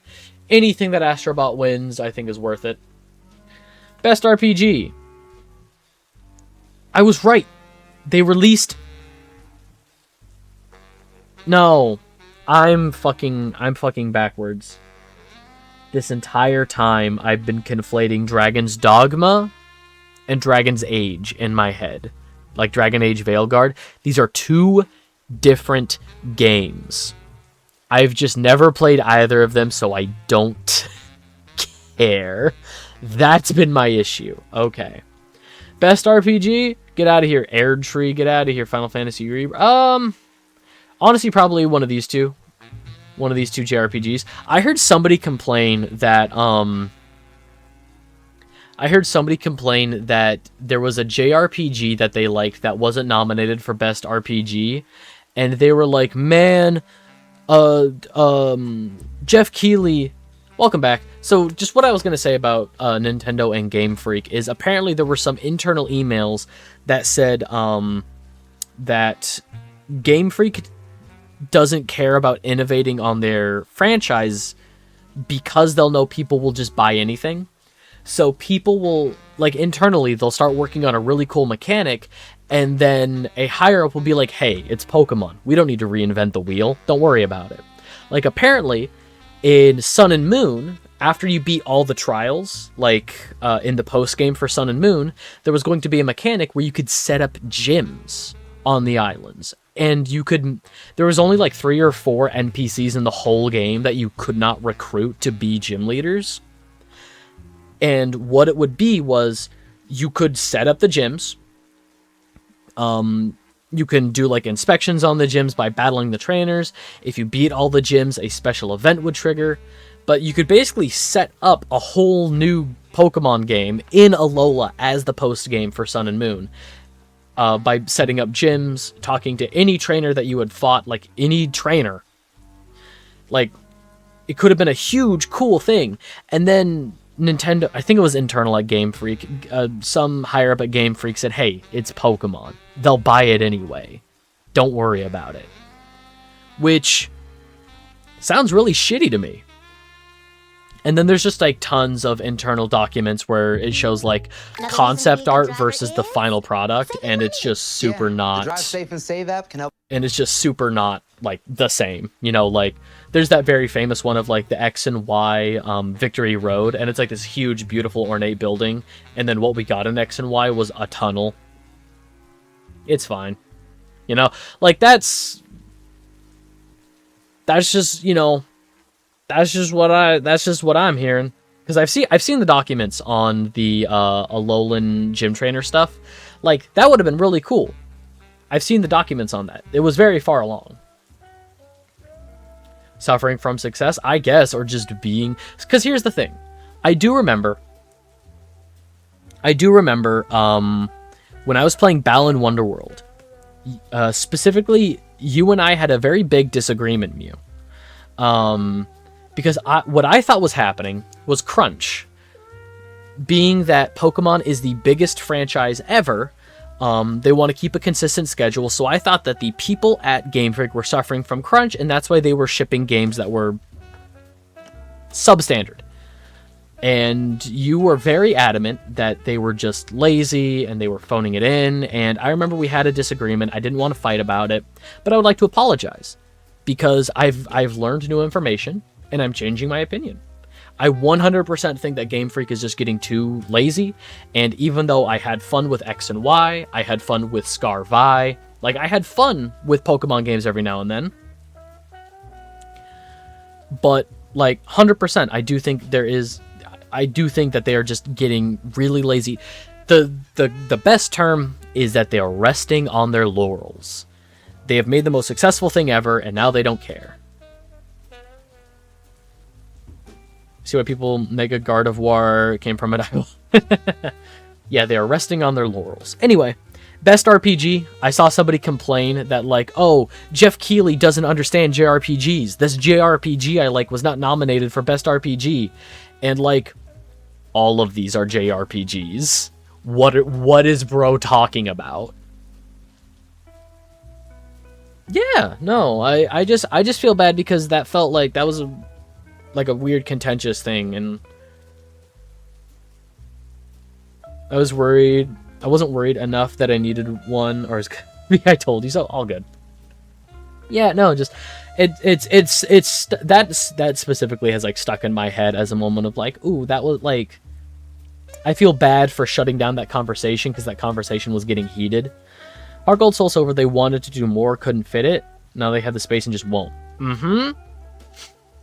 But yeah, I just think it's really funny that this person was like, oh, this one JRPG that I liked, having optimism about a company attitude can be good. Now Masuda just doesn't care much. Yeah. But yeah, there's a lot of JRPGs up for best RPG. I would like one of these bottom two to win. I have really been enjoying the Yakuza Like a Dragon games, and you know, if RGG is recognized for their good work, that'd be awesome.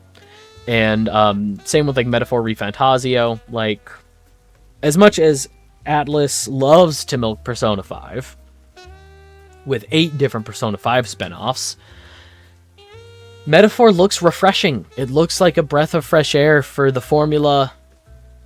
Like, it looks like if you like Persona, try this out. It's a little bit different, but it's a little bit the same, you know?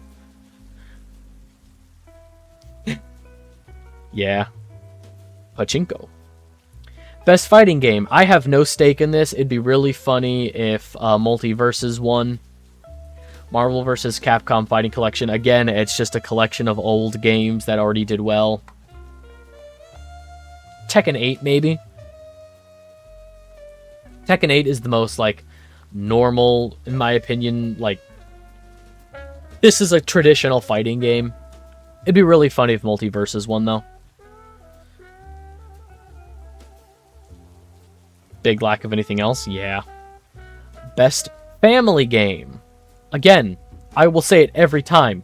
Give me Astrobot. But It's probably going to be Mario Party. I honestly forgot that the Princess Peach game came out, and I still kind of want to play it. But it sucks, because Nintendo sucks. Oh, what this? And get trapped in the gacha machine? That game isn't gacha, but original Grand Blue is. Ah.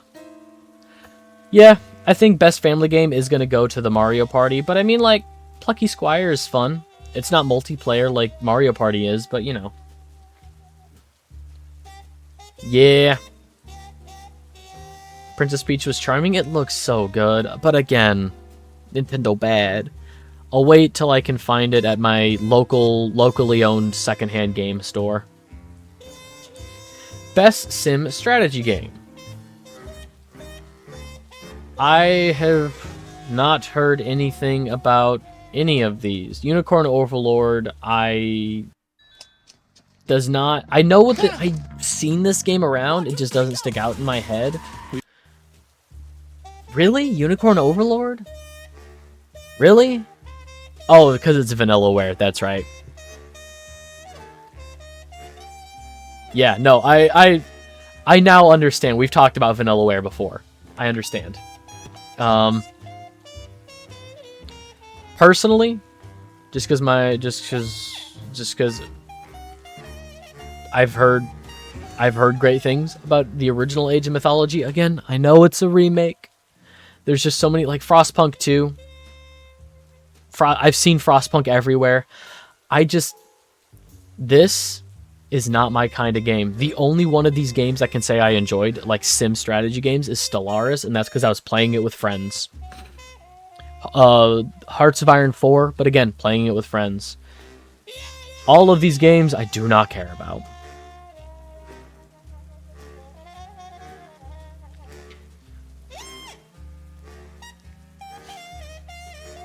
Best sports racing game. Do not care. Yeah, like I've heard great things about Frostpunk. Don't know about Frostpunk 2. But at the same time, I've seen Frostpunk go on sale for like $1. Don't care about sports racing games. NBA. NBA or WWE. Best multiplayer game. Again, probably Mario Party or Helldivers. Hopefully. Best adaptation. Now, I've not seen Arcane Season 2. A lot of my friends have been hyping up Arcane Season 2. I have seen Fallout. Fallout was so good. I have heard it's going to be Arcane, probably. Like, Arcane looks nice. I remember liking Season 1, not loving it as much as everybody else loved Season 1. I really liked Fallout. I have the Knuckles show. I gotta watch it.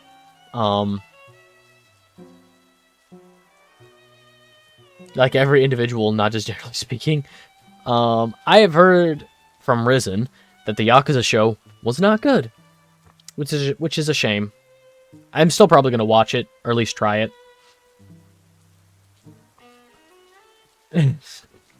It's too distant demographics.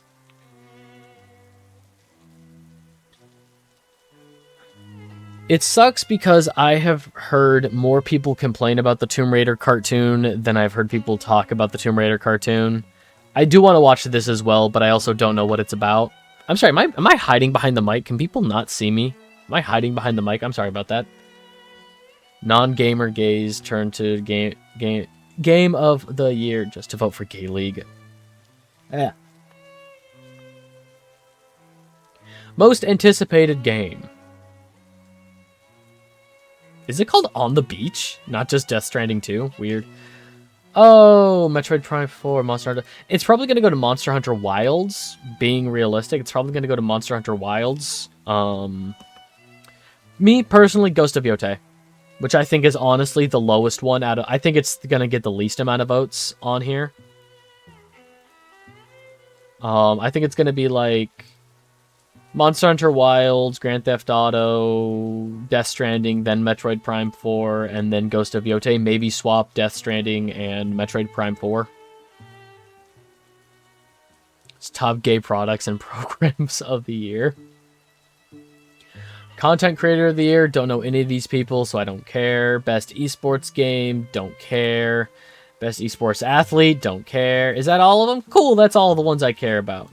Don't care about any of those. It ends with most anticipated game for me. All right, is the dumbest reward Usada Picora. I understand 2 of those words. No, I understand 3 of those words. Is the VTuber. What the fuck do you mean by Blue Braid Bunny? I don't know what any of this is. You sound insane right now. Anyway, and then three predictions for upcoming stuff for the Game Awards. I think we're going to be getting a release date for Borderlands 3. Milo's Rewards is here. Join for free. Have you never heard of Pippi Longstocking? With every purchase, all members earn Yes, I have heard of Pippi Longstocking. My brain just glazed over that. She looks like the Wendy's Nuts girl. Okay, I do know about Pippi Longstocking. My brain just did not compute. My brain did not compute any of that. Anyway,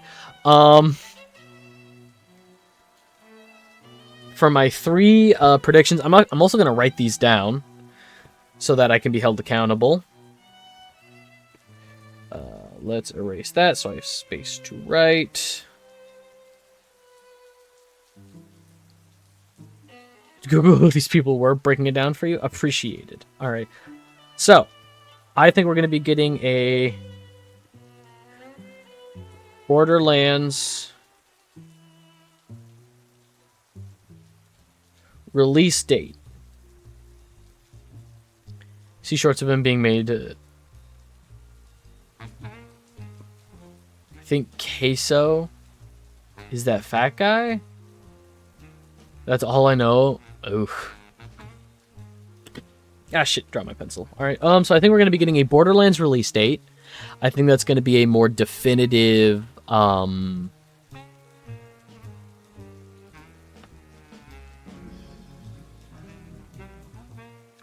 plays into it, so it's not that bad, I think. Skip them usually. I mean, yeah, if he plays into it, if he's like fine with that image of himself, I guess. Like, so long as that's not like his one defining trait.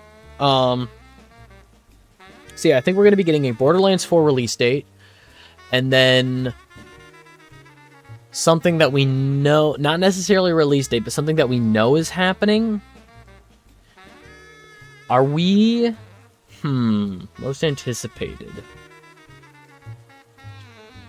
Something that we know is in development, but haven't gotten a lot about. Oh, for sure. Pirate Software not being on there. Well, so the three things I want to predict. I also want to do a prediction on like a brand new announcement. Has the Fallout show been renewed for season 2? Has that been confirmed? I feel like that's been confirmed. I think we're going to get... Okay, for something that we...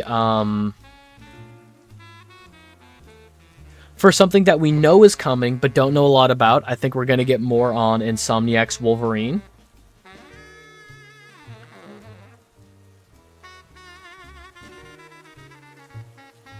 Insomniac's Wolverine. So I think we're going to get a definitive release date for Borderlands 4. I think we're going to learn a little bit more about Insomniac's Wolverine, maybe like a gameplay trailer or something. And then I think for like complete, like brand new announcement, completely not announced. Something brand new coming out in the Game Awards.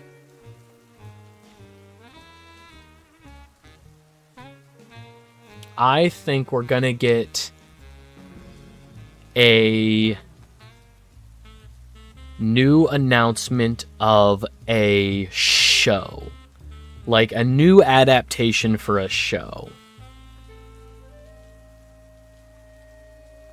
And I don't mean like I don't mean like an update on Season 2 of Twisted Metal, or an update on Season 2 of Last of Us, or even a show that we already know is coming, like God of War. Like, we know the God of War show is coming, it's just shifting. You know, the director left, so we're getting...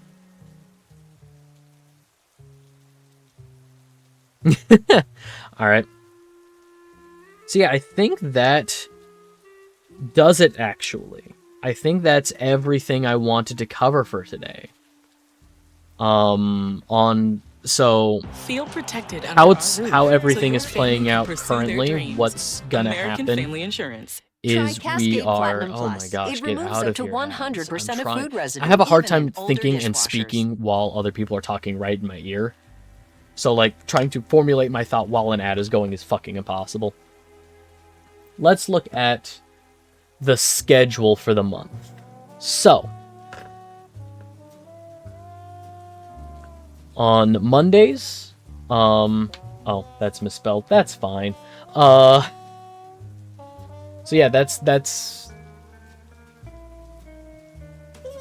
yeah, that wraps up everything that I wanted to talk about today. So for the month of December going forward, I'm going to be doing a 100% playthrough of Spyro Into the Dragonfly.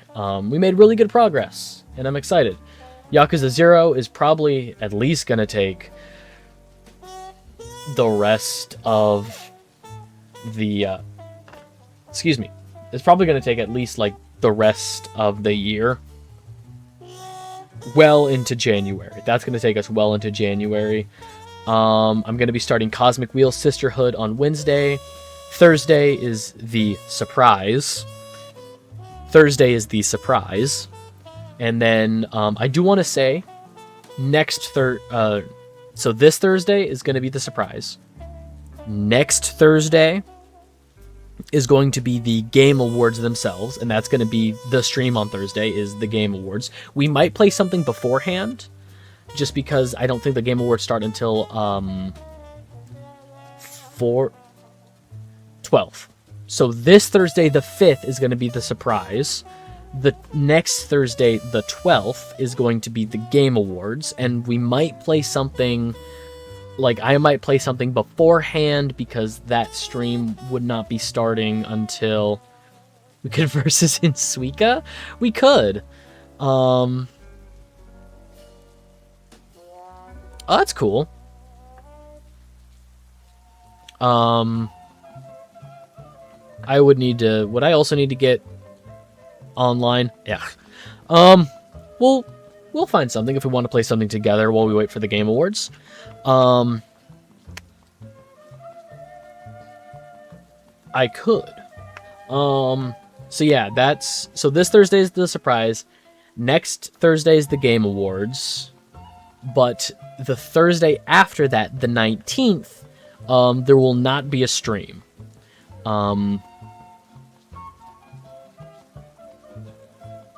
Is it Gumi Clicker? I don't know what that is. I don't know what Gumi Clicker is.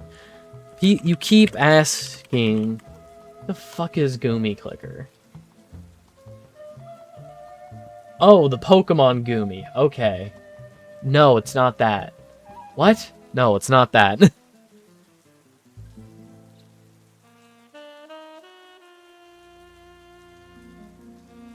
It's clear that leads to the destruction of the universe. No, it's not Gumi Clicker. So Thursday the 5th is the surprise. Thursday the 12th is the Game Awards, and then Thursday the 19th, no stream. I have plans that day, like out of town plans. So no stream that Thursday. And then Thursday the 26th might have to be moved around, just because my Friday plans might have to be moved around, so my Friday plans might have to move to Thursday, and that's a whole thing. Anyway. That's neither here nor there. All of these announcements will be, like, any of these changes and stuff will also be listed over in the Discord server, which if you're watching this on YouTube, there's the Discord server. And I'm going to get out of here for today. Let's I'll be away. Imagine having your whole month planned. I don't even know what I'm gonna eat for lunch tomorrow, if I'll wake for lunch tomorrow. I mean, I gotta try and keep on top of this stuff. If I don't, I'll go crazy. Let's go.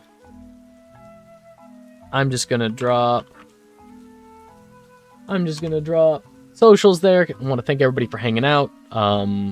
I enjoy doing these streams, and from now on, once again, these streams are going to be at the beginning of the month, allowing the previous month to wrap up.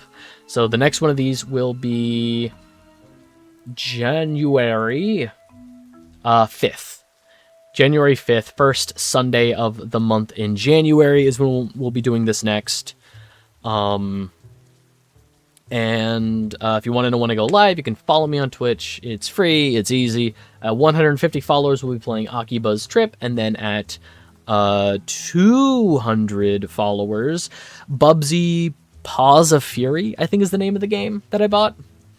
But there's also the YouTube channel with the VODs, there's Silver Screeners, there's my podcast, Kill All Film Majors, there's the Discord server, Instagram, Patreon, which is just more of a tip jar than anything else, and all that stuff, if you're watching this on YouTube, should be linked below. If you're watching this on Twitch, it's all linked right there. Trying to think if there's anything else. No, I think that does it for me. So I guess kind of to recap, Pal World lawsuit still happening. Dontnod people went on strike. The 2K motion capture actors unionized. What was this one? Ubisoft sued for shutting down The Crew, which I still don't understand, but I guess it's not for me to understand. GOG is launching their preservation program, which is really cool. SAG-AFTRA.